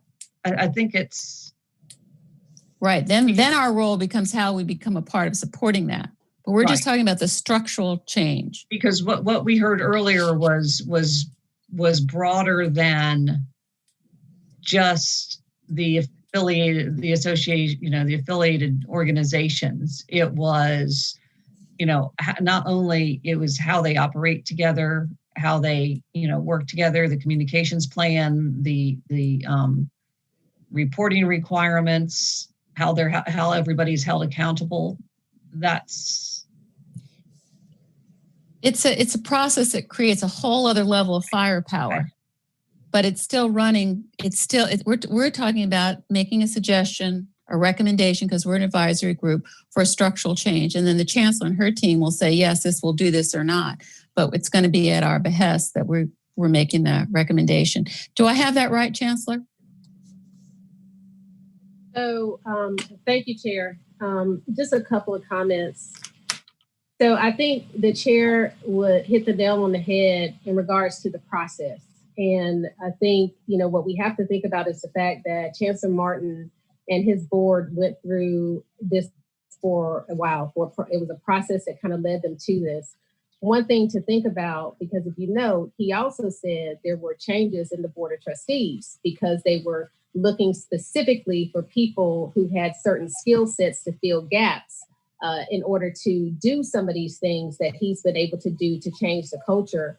And I think we have to be mindful that any conversation about our affiliated entities, if you notice, he did say that the trustees developed this advancement committee. So they became the lead on navigating these relationships in conjunction with advancement and alumni. So that's bringing more to the plate for all of you as trustees to take on, because that arm that exists now has to be consumed by the current governing structure, which is the Board of Trustees. So you have to be willing to do that as well. And that's what has made it so effective at A&T, because the Board of Trustees is looked to as the major fundraising arm and the coordinator of all these other different people to bring money into. Because you remember, they started out with $4 million and now they're at $18 million that they have raised. Well, a lot of that has to do with the restructuring and change in governance in that regard. But it took the trustees taking on a whole lot more responsibility as it pertained to fundraising and coordinating fundraising activities with these different groups that previously existed. Perfect. That's a beautiful segue into our self-examination, but I would like to recognize Provost Ward. Thank you, Provost Ward, for joining us. Absolutely, absolutely. Yeah, delighted to see you. Yeah, was presenting, so I wanted to make sure I was present. Yes, thank you, thank you. All right, well, we're going to segue then to the Chancellor and her comments. So, Chancellor, you've got the floor. So, thank you so much, Chair Robinson, as well as ECSU trustees and my team that are on the phone, and all of those listening today to our retreat. I just want to thank my trustees, because you make my job easier from the standpoint of your support and your advocacy for the university. I never, as I mentioned before, use the word I, because it's all about us and we do this together. And so we've come a long way in 2 years, to the point where some people are saying it's miraculous to see an institution transform as we have in just 2 years. And so I'm excited about where we are, and I'm excited about where we're going. And to the support and leadership of all of you, we have a dynamic strategic plan that's going to take us through 2025. And so your work on that plan is our roadmap to where we want to see this institution going.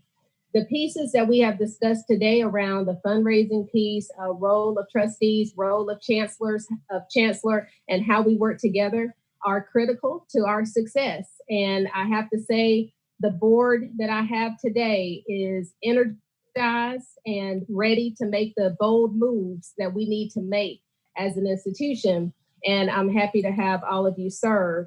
I just want to take some time, even though our guests are gone, to thank our guests, Governor Powers and President Hans and Harold Martin, Chancellor Martin, and his board chair, Vanessa Harrison, for joining us. And I especially want to thank our chair, Jan King Robinson, for her vision in this virtual retreat and for making sure that everything was in order. And she and Vice Chair Bunch making sure we had the proper speakers and logistics in place in conjunction with Deputy Chief of Staff Gwen Sanders. I thank you all for bringing us together at this point to have some of the discussions we've been able to have. But Chair Robinson asked me to talk a little bit about expectations that I have of the board, and then expectations that you should have of me. And I think a lot of what I heard today really echo what I'm going to say or talk about, because Harold hit on a lot of these things, and so did his board chair, and how they work together. But if we think about, the most productive way to move forward, it is basically being on the same page and keeping the lines of communication open. And though we are in unprecedented times, I am very excited about all that we have accomplished, regardless of this pandemic that we're experiencing now. We've never missed a beat through this pandemic, and I don't expect that we will. I do expect that we will have a story to tell about the success of our campus, making it through the fall semester, because comparatively, as President Hans mentioned, We have the lowest or some of the lowest number of COVID cases. So when I say our campus was committed to minimizing the spread of COVID, everybody pitched in, everybody was committed. And I especially thank my senior staff who you all have on the Zoom, and those who are not able to join us, for their leadership in helping us pull this together so that our students were welcomed back, our students, faculty, and staff welcomed back to a very safe campus. So a couple of expectations, and I have to thank Deputy Chief of Staff Gwen Sanders for giving me some insight on some of these things that were discussed between the Chancellor and the Board of Trustees at a previous date, and derived from some of the research that's out there with AGB. But there's a couple of things to think about when you, as board members, there's some expectation that even was mentioned today that I want you to consider. One is acting on behalf of the best interest of Elizabeth City State University, staying informed on university updates, both positive and those that present challenges. And what I mean by that is you're not going to know everything that's happening at the university. I just can't. If that was the case, I would be calling you every day, all day, or every other day, and you would get tired of hearing from me.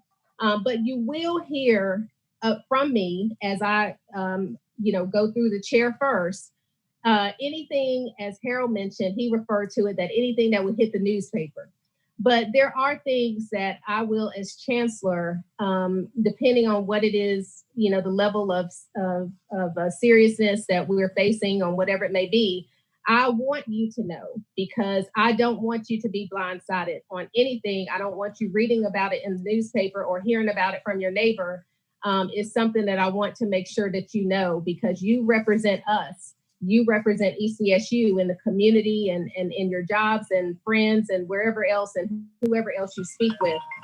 And the next one is respect the most important principle that the Chancellor works for only the board as a whole. So thinking about the fact that we respect each other, and I have no complaints in that regard, because I feel the support of this board. I feel the energy of this board. I'm not going to say it was necessarily there when I first started, but we've come a long way with the energy piece, not the support, because you all were always there with support, but the energy piece and what accomplishing what we did not know was even possible. So I thank you all for that. Also, remember that the Chancellor speaks on behalf of the university and the board chair speaks on behalf of the board, and avoid surprises by avoiding public utterances. And so I think we've been doing great with that. Chair Robinson definitely has spoken on behalf of the board when asked to do so, and has done a dynamic job in doing so. And I think this was an expectation she put in place in regards to what she expects and protocols for the Board of Trustees. So I respect that. And she and I talk about different situations if we need to provide any type of message. I always make sure that she's informed. Also, maintain confidentiality. The board is this Board of Trustees is my sounding board. And I want to be able to bring you anything I'm even thinking about. And I think we've done a really good job of keeping these things confidential. So I thank you for that, and we will continue to do so. Also, be the example in personal philanthropy. And many of you have talked about, fundraising and your personal contributions to Elizabeth City State University. Any conversation about, taking on the affiliated entities or anything like that, the board has to be the role model. So people have to see that the board is giving 100%. Mm-hmm. And they have to see that to trust and believe that we are being good stewards of whatever they decide to donate.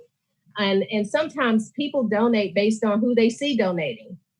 For example, with our latest campaign, the 1891 campaign, I had a couple of alumni as well as Ms. Walton call me and say, Chancellor, when are you going to donate? We need your name up there, because when people see that you donated, they'll donate. And, I went ahead and did that because I said, oh, yeah, I got to hurry up and do that. And So when I did that, then there were more people who saw me as chancellor, my husband, my 2 daughters, all of us donating separately. And that, prompted them to want to donate. And when they see others, their classmates, people they work with, when they see that they have donated, they will donate. And so that's a big piece of what we need to concentrate on is making sure that as a board, we are solid, or you all are solid as trustees in your financial giving to the university. And then support the chancellor and the leadership team. We have great relationships, my leadership team with the board of trustees.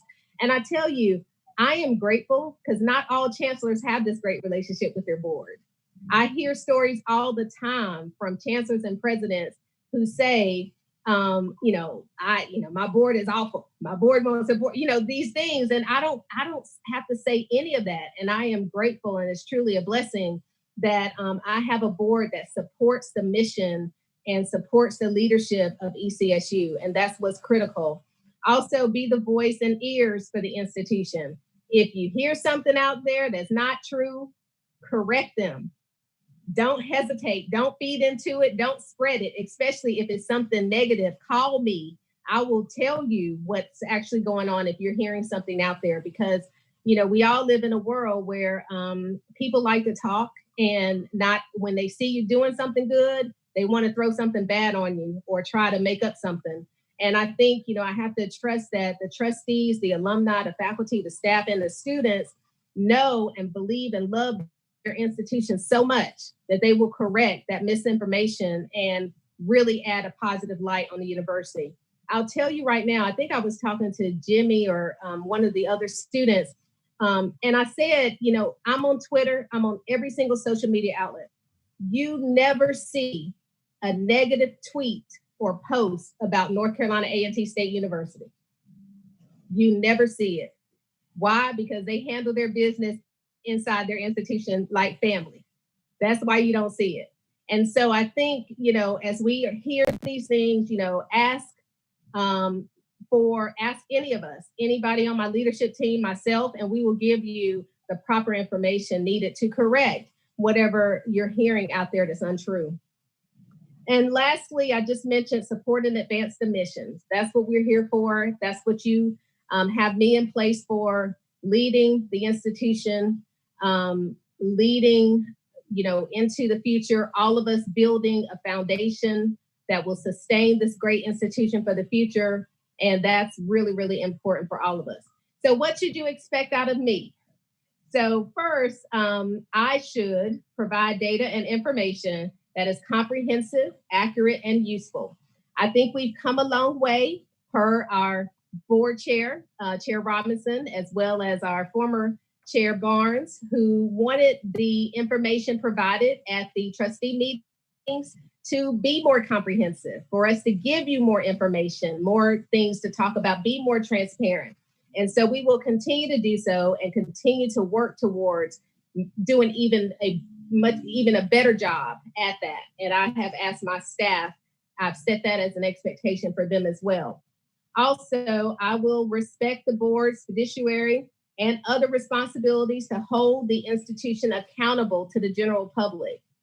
I want to do all I can to lead this great university in the proper way.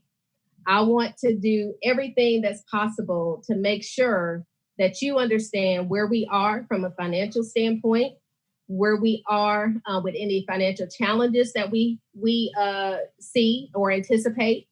But working together through leadership, Trustee Culpepper, your leadership has been superb. Working together through these things is how we get through them, and hearing from you, your advice, your suggestions, your guidance, your expertise. That's why you are on the Board of Trustees, because of all those things. And we need to hear from you. So don't think you don't have a voice. You have a voice, and I appreciate that voice, and I want that voice. So please continue to be there. I will be an academic leader. I will be savvy when it comes to the politics, and an effective fundraiser by consulting as much as practical and appropriate with constituents. So I am also fundraising. I'm also having conversations. VC Walton, I'll tell you, my 2 years of being here, I've not had as many meetings as she puts me in now with potential funders. And that's a good thing, because I've always, I had always questioned when I started at ECSU, why am I not meeting with donors? Why am I not meeting with alumni? And she has definitely jumped in and really took that ball and ran with it when it comes to, because every time I look around, BC Walton is telling me I need to be on a Zoom with some company or someone to talk about ECSU, and I'm quite happy to do so. So more things to come in that regard. Gracefully accept style decisions of opinion. I, of course, support and respect all of your opinions. You will never see a time where I don't listen. We may not always agree, but I will listen and we will have a good conversation. And that's what I appreciate a lot about Chair Robinson, because she and I can have some really good conversations. Sometimes we don't always agree, but we're good. At the end of the day, we're both focused on doing the right thing for the university. And I appreciate that about her and her leadership, because that's what we need. We need someone to ask questions and to make sure that we're on our P's and Q's and doing what we need to do. Also, I will avoid surprises, inform the board on matters right away, as I mentioned before. Use the board's time efficiently. And that goes back to, being mindful that you all are doing this out of the kindness of your heart. You are volunteering to do this, and I appreciate that. And I don't want to overwhelm you, and I don't want my staff to overwhelm you with things. I want it to be very intentional and specific around things that we need to bring to the board and how we can work together. And lastly, work closely with the board chair to educate and lead the board. And I think we've been doing a good job of that, board chair. I think, you and I have worked closely with that and coming up with ways to engage and to really have the board be there for us throughout this whole process. So together, we must embrace a shared vision. And I think we've done that. We have our 5-year strategic plan.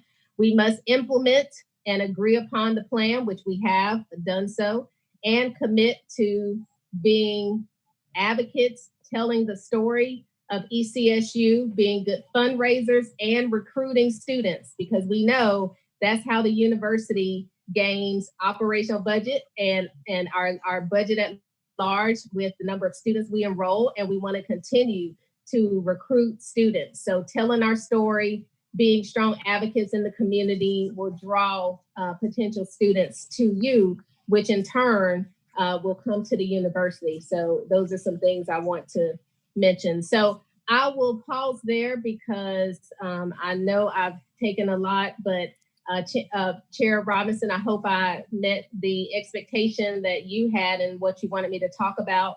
I thank you all for your service. I thank you all for your support of ECSU and me as your chancellor. And I look forward to all the great things that we're going to do, because I tell you, they ain't seen nothing yet. So I'll end with that.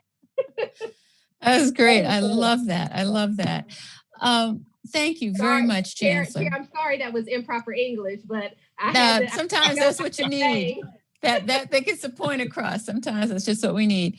So thank you very much for just hitting the nail on the head there. We must continue to challenge each other, and the board needs to look at, we've tried to put some things in place, but we need to have these kind of open and frank conversations. And also in terms of timing and what we're trying to do. Before we move, the board has given me the go-ahead to just move on through with today's meeting. So we're going to skip the formal fun part. And I don't, Gwen had a great idea, but we're going to save that for another time because the board's ready to keep moving. But I do think it's important before we move into looking at a review of the trustees' self-assessment, that we just take a moment to recognize that the chancellor, her team, the faculty, the staff, the students have done all they have done through a pandemic, through a massive social justice upheaval in our country, and an election cycle that's not been this divisive, I don't know, in the history of time. So here we are, and still the trains are running, and for the most part on time. And so every now and then I think it's important to come back and just look at that perspective and Chancellor, know that the trustees are aware. We talk about that. We're following the numbers. We're talking to students and faculty and staff because we're in this small community and we hear. And it is remarkable in the context that we're not hearing about COVID. We're not hearing about disruption. We're not hearing about concern that I'm not going to be able to go to school and meet my goals. So it's a Herculean feat in an unbelievable time. So just want to say kudos to you and your team, everyone. It's just an amazing job. And I know that you're recognizing your staff, your faculty, and your student at every chance, because I want them to know the board's aware. We're aware. So moving to our self-assessment, I would just like for the board to consider that we look at maybe 4 of the questions that were asked, because we were pretty much in agreement, except for maybe 4 questions. And then looking at those, that was number 1, the time we spend on issues of greatest consequence. We had 6 members who agreed that we do spend sufficient amount of time and 5 members that agree we do not. And so I thought we'd look at that. And then number 2 was individual performance. We had 5 members who agreed and 6 who thought we needed improvement in terms of understanding the needs of our students. And then under that same area, number 5, the understanding the needs and concerns of our faculty. 3 agreed and 8 felt that we needed improvement in that area. And then on the areas of improvement, there were some issues around financial support and timely information. And then I would like to save the comments for the last. So if we could go through those areas, and if I've missed anything of those areas other than the comments, please let me know, because we do have the time to discuss. But I'd like to take it one at a time. So on number 1, that the time on issues of greatest consequence, there was, 50% were saying that we need to improve that. Would any member of the trustees like to address that? What number on the? That is number 1. Let's see. Number 1, what number? Board performance, number 8. Number 8. Okay. Yes, thank you, Trustee Bosworth. Would any member like to comment on that? That we need to better spend our time on issues of greatest consequence to ECSU? This is our opportunity. I'd like to say something about that.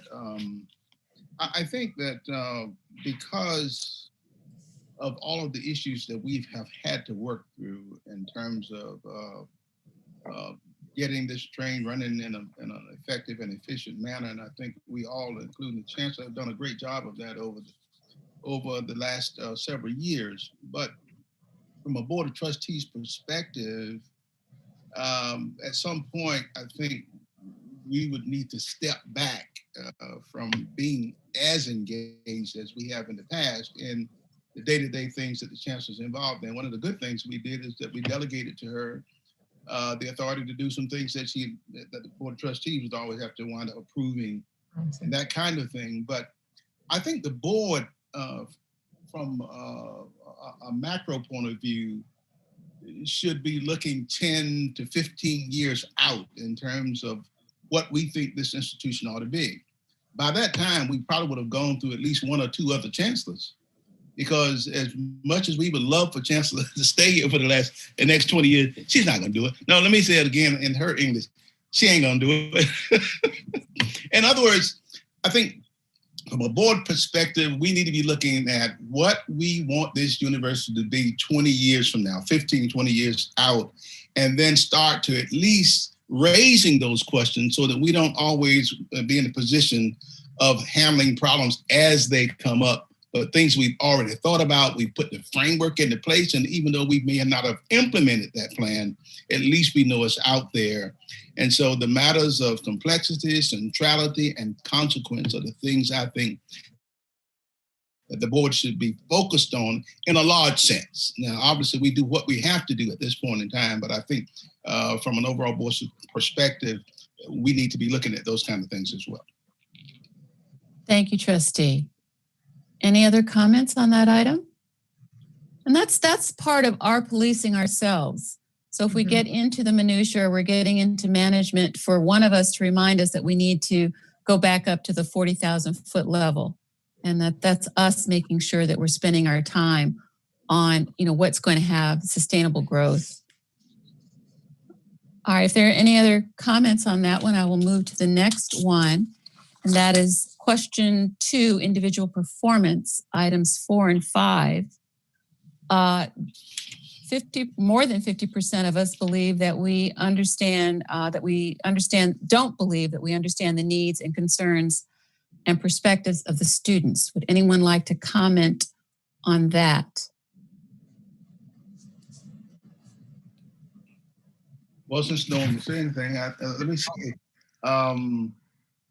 that I think that we could benefit from, at our board meetings, to have different organizations on campus, as well as others, to come in and to just do a presentation and an update on what's going on campus, and that at least every board meeting, one student group serve as our guest at that meeting, that one, they would attend the meetings to the extent they can, and two, be our guest at lunch. So we can hear directly from the various groups that are on campus, and that we're all familiar with each other and are able to appreciate each other as we go forth. And that's. Yes, thank you, Trustee Bunch. Trustee Tyne. I just don't feel that I know, other than what Trustee Chambers does an excellent job of bringing to the board meeting, and this may be COVID related, that there's just not very many opportunities to hear from students and interact with them and hear what their life is like, and what's going on. And when we had the meeting, or when I was listening to Chancellor Martin, they're very intentional about their board meetings and interaction with the university and events and things like that. I feel like I show up, I meet with all of you, which is great, and then I leave. And that's, there's just not as many. And again, it could be more COVID related. I could be more sensitive to it right now, but just having more of those opportunities to interact with students and hear, and staff for that matter. I don't really have a chance to hear from the professors and the folks on the ground that are getting the work done to, I feel like we're making decisions with without knowing more from them. So that's why. Trustee Bosworth, and then Trustee Culpepper. And Chambers. I would agree with Paula, with him about that as well. But I think some of that also falls on us, and I haven't been particularly good about it, but going to events on campus where the students are there, and we get invited to those things, but sometimes it's the middle of the day, I'm working, and we have other obligations. But I think that maybe more intentional, some more intentional time for us to meet with the students and also the faculty, for us to actually be there and interact, might be something we could work on and work toward. All right, and I know that the Chancellor, we don't see her, but she is listening to us, and I see, is Dr. Wilkins still here as well? Yes. Do we lose him? Yes. Yes. He's great. Because this is something that when it's happened, we've all very much enjoyed, but maybe there can be now a more formalized part of our board meetings where we're hearing from faculty and students, and also having the opportunity to sit next to and engage at lunch. Because you did that a few times, but maybe we make that a standing part of our meetings. So I'll look forward to chatting with you all about that. I'm sorry, Trustee Culpepper. I'm sorry, sir. And Chambers. Well, I'm probably one of those folks who voted that we don't have enough time with them, but I'm not sure that that's part of our job as trustees. As long as we only have one day of meeting a quarter as trustees, we can't spend a lot of time with the students, and we can't spend a lot of time with faculty. And I believe that's something that we're not supposed to do. The trustees have a broader job to do. It's a bigger job to do. The students and the faculty, I mean, be nice. I like Trustee Bosworth's approach. We do that in some other event, but not at trustees meetings. We've got more important, well, I don't know whether it's important or not, but anyway, it's the way that the system is structured, where we have certain committee meetings that we have to go through and that we have to do, and that takes a full day. And I don't know when we're going to have time to get to know the students and get to know the faculty. Thank you for your comments. We have Trustee Chambers and then Trustee Tyne. I'm gonna let Trustee Tyne go first, and then I'll. All righty. Trustee Tyne. I couldn't more strongly disagree than those last comments. And because we're responsible to the students and the region that we serve. Yes, So not knowing, let me finish. So not knowing what their viewpoint is and what their hopes and aspirations are, and are we meeting the things that they're supposed to meet? And I'm saying just some more formalized ways to interact, like just sitting at the table, or, once COVID's over, being able to meet with them at a social hour afterwards. And again, I said it's been more difficult with COVID, but I think it is imperative that we know what the people that work in the institution and utilize the institution think about the decisions that we're making. So. Thank you for your comments, Trustee. Trustee Evans, you want to go ahead and make your remarks? Yeah, if you don't mind, Trustee Chambers, thank you. Because I'm going to say, I'm sure that this was all planned by starting this out with Governor Powers and his discussion about relationships and being able to talk to folks and for the first time not going, for an ask. But so I think it is important to be part of the community, to hear the pulse of the community, and that's from the students and the faculty and things like that. And I really think that COVID has really been a part of that, and I'm that's the angst that I personally am feeling. That if I want to get up and drive out there, and I have to do it a little bit, I have to be a little more planned since I'm in Raleigh, but and go to a basketball game or go to those opportunities that are presented to us.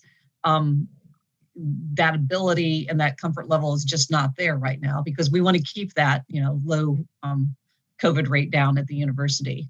And I would have to agree with Trustee Culpepper in terms of the appropriate time for our board meetings. There may be particular topics that we can get feedback on and things like that, but I think it's about and it is important to hear that in a formalized manner, but I think it's as much, if not more, the opportunity to build and develop those relationships, and just feel that pulse, like, Governor Powers was talking about earlier.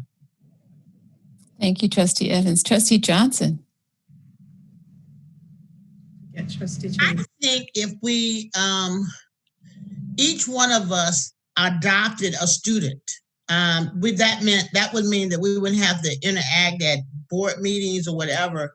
And I don't mean to take care of them or whatever, that kind of thing. I'm just saying adopt a student to talk to, that you can interact with and it helps you keep a gauge on what's happening with the campus, because that's the only thing I can think of right now that will be sensible to do. I always adopt a student. The young lady I adopted 4 years ago, she's graduated now. She's working, and she was a math and computer science major. So there are great things going on out there. And then she has a sister that's there. and I interact with her constantly, and she's doing well. So I'm excited because as a trustee, I feel like I have an obligation to interact some kind of way. I don't need you to tell me how to interact, but I know as a trustee, I need to interact. It was nice to go to football games because you can interact then a lot.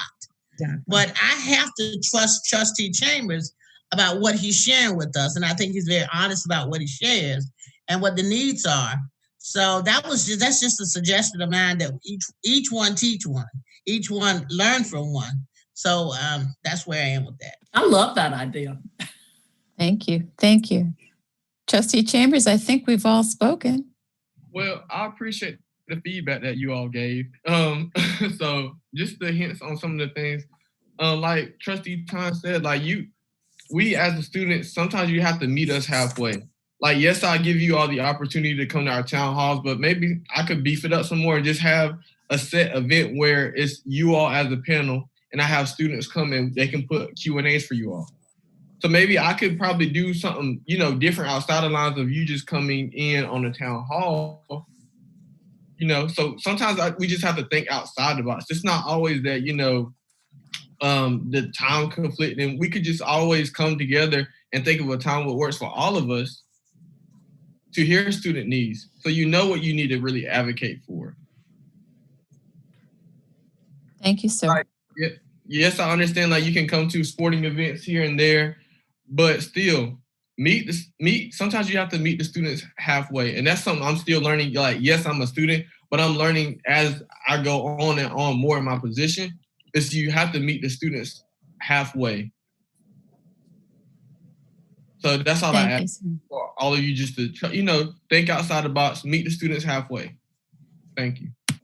All right, thank you. And I would just like to say that we very much enjoyed when the students would come, and maybe that can become more, part of presentation where you're telling us about things. Maybe the people who are involved can tell us, just because we'd like to see and hear from them. And then also, if it's possible, to have them, maybe 3 or 4 join us for lunch. But that's something that maybe you and Vice Chancellor Brown can discuss as a possibility, because some of us do get out onto campus more, and others of us only when we're at the board meetings is that our opportunity. So thank you. Yes, I'm going to direct us to question 5, moving right along here. What are the areas which the board could improve? And the first one is the financial ability of trustees to support ECSU.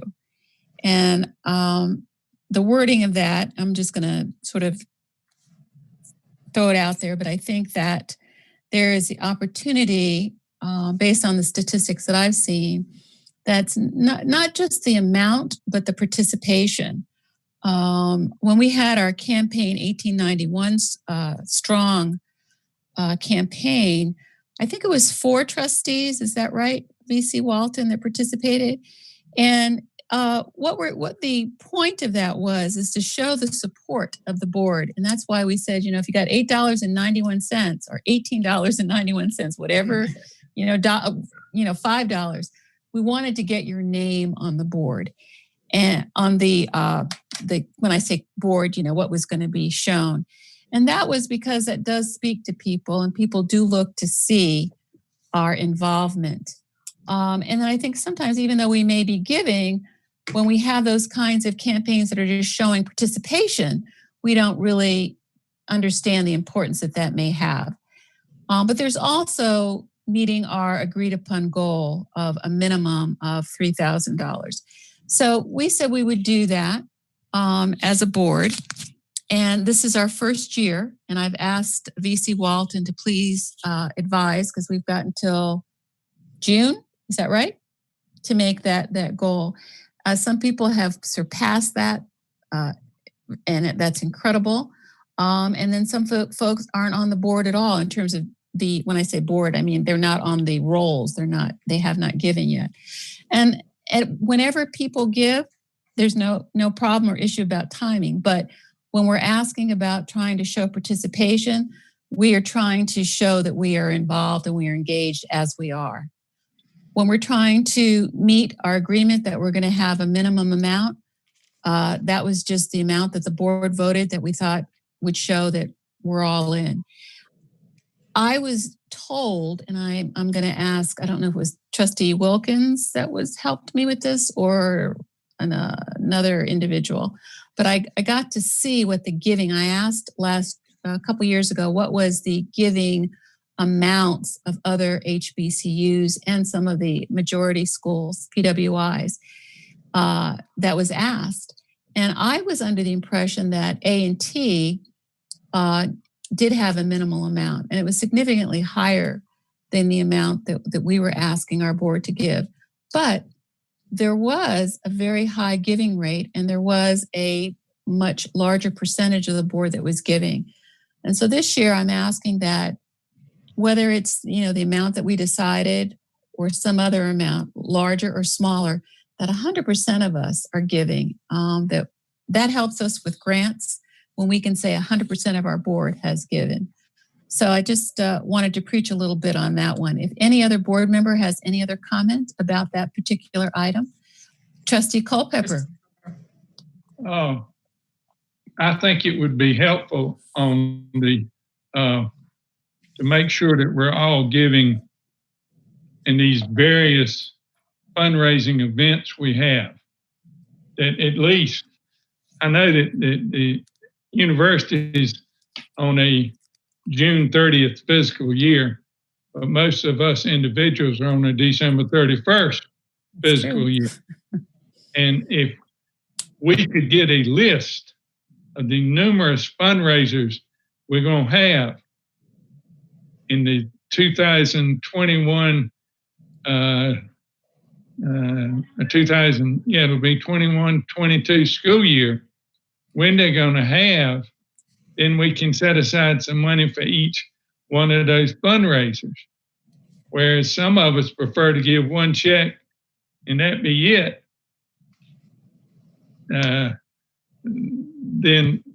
Then we can meet these various goals. But if the advancement committee would give us a list of those fundraisers, then we can make sure that we have some money available for those fundraisers.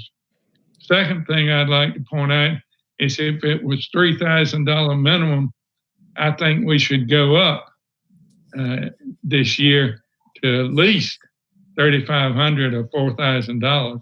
I think the A&T minimum for their members was $50,000. At least that's what the judge told me when we met up there, and I've known the judge a long time, and I was surprised that he had $50,000, but that's what he told me. So he's a judge. I assume he told me the truth.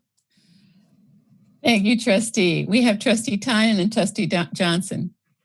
This one, I completely agree with Trustee Culpepper. We had this conversation last year where in our last retreat where, one of the key things when you're giving to any organization is predictability and ease, right? And, we talked about, okay, these were the three things that we were going to make sure that we had money set aside to come up to our 3,000. And so if we're going to change the expectations, then they need to be brought to us so that they change the expectations. And the other thing is when we discussed the minimum, he wanted higher last time, and I asked him to start at a lower amount and that I would support him vehemently in upping it the next time. And so he has my full support. Thank you, Trustee. Trustee Johnson. Yes. First, I'd like to probably, I don't know if I need to use the word apologize, but I was not made aware of how you all were doing this. And I thought about Pastor Wilkins when I came up with this scenario, that at my church, when I give, and they say, well, give for Women's Day, give for Men's Day, give for this day, give for my birthday, give for this. I say, if you can't take it out of what I gave, which was a lot more than what I would normally give, a person would normally give, then sorry. But what I'm saying is I've been blessed to be able to give a substantial amount over and consistently. I did not think twice about 1891. But if you, as my chair, had said to me, had given me a buzz and said, listen, you're not on the list. Can you do 1891? Of course I can do 1891. But my first thought pattern is, you can't get it out of what I give it, you know. But Right. so I understand better now. But I will not, I'm still going to act the same way with church. But with the university, I'll break it down a little better if that's what you want me to do. Or I'll give more, because in my mailbox every day, there are five groups of organizations asking me for something. You know, because I make sure to do my best with Elizabeth City, I don't think about the other givings. You know, I remember someone calling me one day in the last maybe 2 years ago and said, this is the day of giving. I know you give, but can you give some more? Okay, if that's what you need me to do, that's what I'll do. But I really am apologizing because I didn't realize that my name needed to show up here, and here. Yeah. Because my name already shows up here. So thank you. I appreciate that. I sent out an email, but I sure can call y'all. I don't mind calling and visiting with y'all. Well, call me because I get 500 emails a day too. I can call you. All right. Any other comments about that item? Yes, one other comment. Yes, trustee. Wouldn't it be easy enough if we had a process that would allow, as the trustee Culpepper said, one check to be written, and that it can be spread by advancement over those things that come up during the course of the year, rather than asking for 4 or 5 different things in the course of the year. If somebody writes your check for whatever the amount is in January and say whatever is going on in the course of the year, can you allot 10% for this, 5% for this, whatever, and make it a lot easier for people to remember.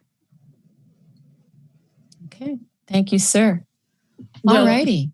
Yes, I'm sorry. Seems like a lot more difficult for the bookkeeper, but maybe not. It seems to me like your suggestion, along with Trustee Johnson, if we just know about it and that that's what we want to do is have everybody's name on there, shouldn't be that difficult to write an extra one, an extra check. But if the Harold, if the accounting is easy to do, then that would certainly make it easier for everyone. I just don't know how difficult it would be for the accounting people. Anyway, that's all. Chair Robinson, may I say something, please? Please, Chancellor. Okay, so just in listening to this, I agree with Trustee Bosworth that, and Vice Chancellor Walton can correct me, but it will be an administrative challenge to try to keep up with that for sure. But one thing I just want to mention that my husband and I do is we have a set amount of money that we give to ECSU each year. And Vice Chancellor Walton knows what I want that amount of money to be each year. So what I do is put that money aside and I give as different things come up. So I kind of manage that myself so that I'm keeping up. But as long as I get to by December 31st, as Trustee Culpepper said, as long as I get to that full amount that I said I'm going to do for the year, then that kind of stays in my management to make sure that I'm taking from that fund to give to the university for the total amount that I said I was going to give for the year.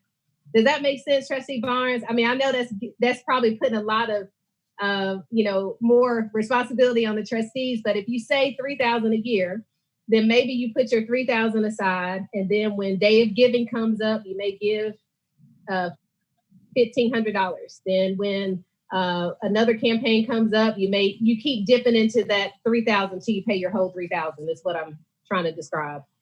That does make sense. I think the other way would be less stress on the board members, but that certainly makes sense about allocating it that way. All righty. Yes, Trustee Evans. I think if we could just have an agenda item at the beginning of each year talking about what the upcoming campaigns are, and then we can all decide how we're going to distribute it. And at that point, if there's a particular request that all the board members participate in a particular campaign, that can be brought to our attention. I can't wait for next year. We're going to knock it out the park. Thank you. Well, Yes, VC Walton. Chair Robinson, can we start ahead of next year? Because we have We sure can. Day of We sure Giving is can. coming up. What is it, December 2nd? Is it, Anita? Giving Tuesday. Giving Tuesday. That's great. In your in the upcoming board meeting, you will see that we have the solicitation plan that we're sharing for the rest of the year. Moving forward, if I'm still here, you'll see it sooner. But the solicitation plan would be laid out a year in advance, and so you'd be able to see what the plan would be. So you'd be able to see which opportunities you had to give. Some of them are more public than others, meaning they might have a public roster like the 1891 campaign where we want your name to appear, like Day of Giving, like Giving Tuesday, and you could see those in advance, so you would be able to plan. But in December, for the December Board of Trustee meeting, you will be able to see the solicitation plan for the rest of the year through June 30th of 21. All righty. Thank you. Okay, I think we can move along to the next one. And I believe that the Chancellor addressed this issue, timely communication from the Chancellor between full board meetings. Is there any comment or discussion anybody would like to have on this particular issue in terms of how we can improve? Based on what our Chancellor just shared with us on the information that she's giving, the information that you have been receiving. Any request for any additional kinds of information? I do try to send emails to you all every now and then. If there's something that's come up that the Chancellor wants you to know about, I will call you. You've all been very, very accommodating when I've called. I don't try to call you a whole lot so that when I do pop up, you know, it's usually something that requires your attention. But I am certainly open to any recommendations or suggestions for more or different kinds of ways of communicating. The floor is open. All right. I have one comment on this particular issue. And the Chancellor provides us a lot of information, especially as it relates to how we rank in various areas in various periodicals. And I know historically, and that used to be one of my pet peeves, is that when you raise issues about the university 6-7 years ago, and then what the university would tell us back, well, we ranked number 1 and this, we ranked number 2 and that. But what I'm saying now, our ranking is equal to what we're producing. And that's so important that when we're ranked as number 1 and this or that, but we've got a poor graduation rate, a poor retention rate, and all of those kinds of things. But I'm glad that we were able to marry what we're doing on campus with whatever financial ranking, you know, the best quality education in terms of cost and all of that. Now we have facts and data to back up those rankings. And I'm glad that we've done it. So thank you, Chancellor, and the board. Great, thank you. The next one was professional development, more opportunities to meet that. And so that is something that, you know, we're open to suggestions. Vice Chair Bunch and I talked about this with the Chancellor, like what were some of the opportunities? What did the board want to hear? We went with development this time because that's so critical to our existence. And we think we have lots of opportunity there. But in terms of having retreats, right now, correct me if I'm wrong, Chancellor, we have at least 1 retreat a year. Sometimes we have 2, is that correct? That's correct. Yes, but typically I think the last couple of years we've been having the one in the summer. Correct. Right. And that, so that is professional development. And so if there are other modes or means, articles, I used to send articles to you all, but I wasn't so sure that you were loving that. But, you know, if you would like more information on things that we're reading, I am a reader, I can up my game on that. But if you have specific areas you'd like some professional development on, if you would let me know, it would help us in our planning. So I open the floor if there are any comments now on that particular issue and our opportunity to improve. Anyone? I think okay.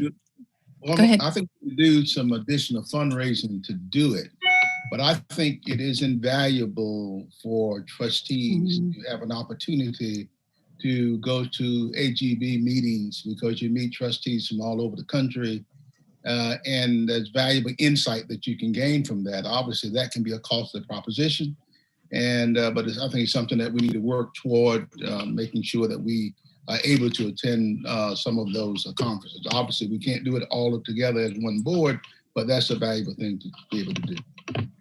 Yes, and I think once we hit some of those and exceed some of those advancement goals, that might be more of a reality. So thank you for that. I know our chancellor has to leave at 2, so I'm just going to touch these very quickly. I think we've got 10 minutes or so. The next one is demonstration of greater appreciation for governance versus management. Improve BOT giving to 100%. We've talked about that. And giving at a higher level. Improve participation and identification of cultivation of potential givers. We've talked about that.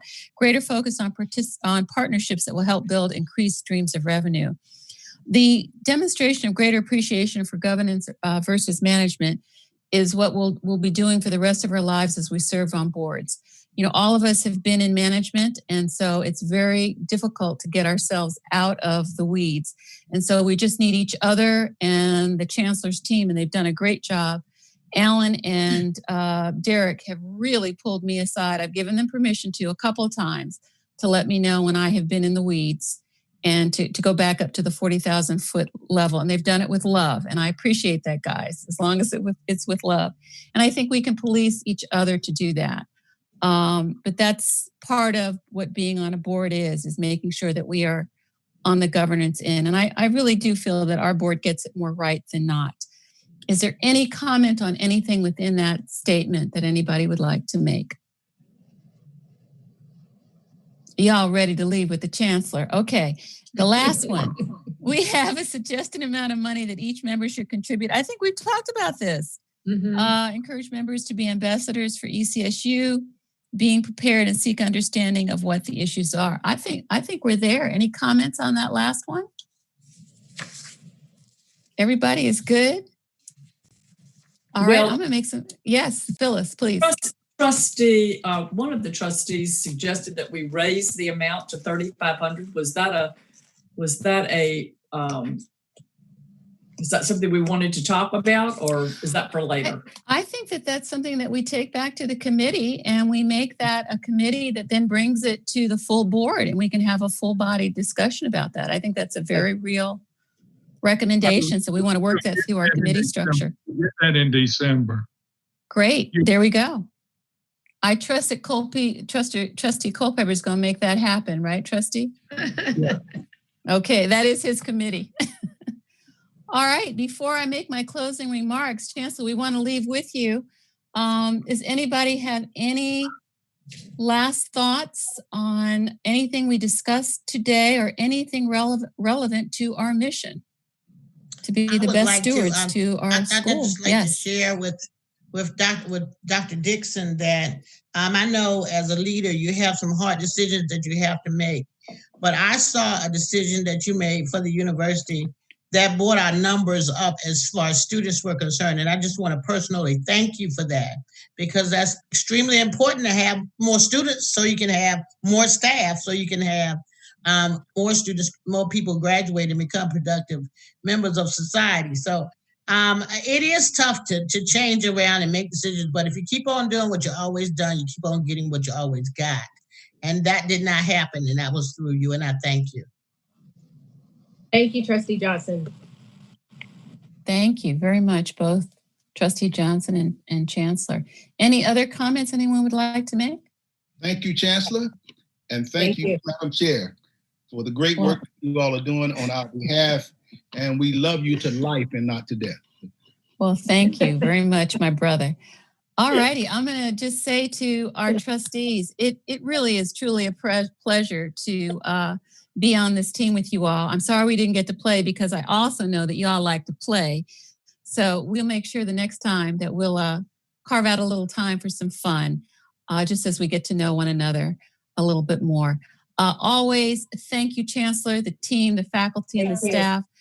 We don't know everything you do, but what we do know you do, we know it's a Herculean effort, and we see the results are matched. And so we just thank you so much. And we ask you never, never, never, never hesitate to reach out to us individually or as a group as to how we might make your jobs a little easier.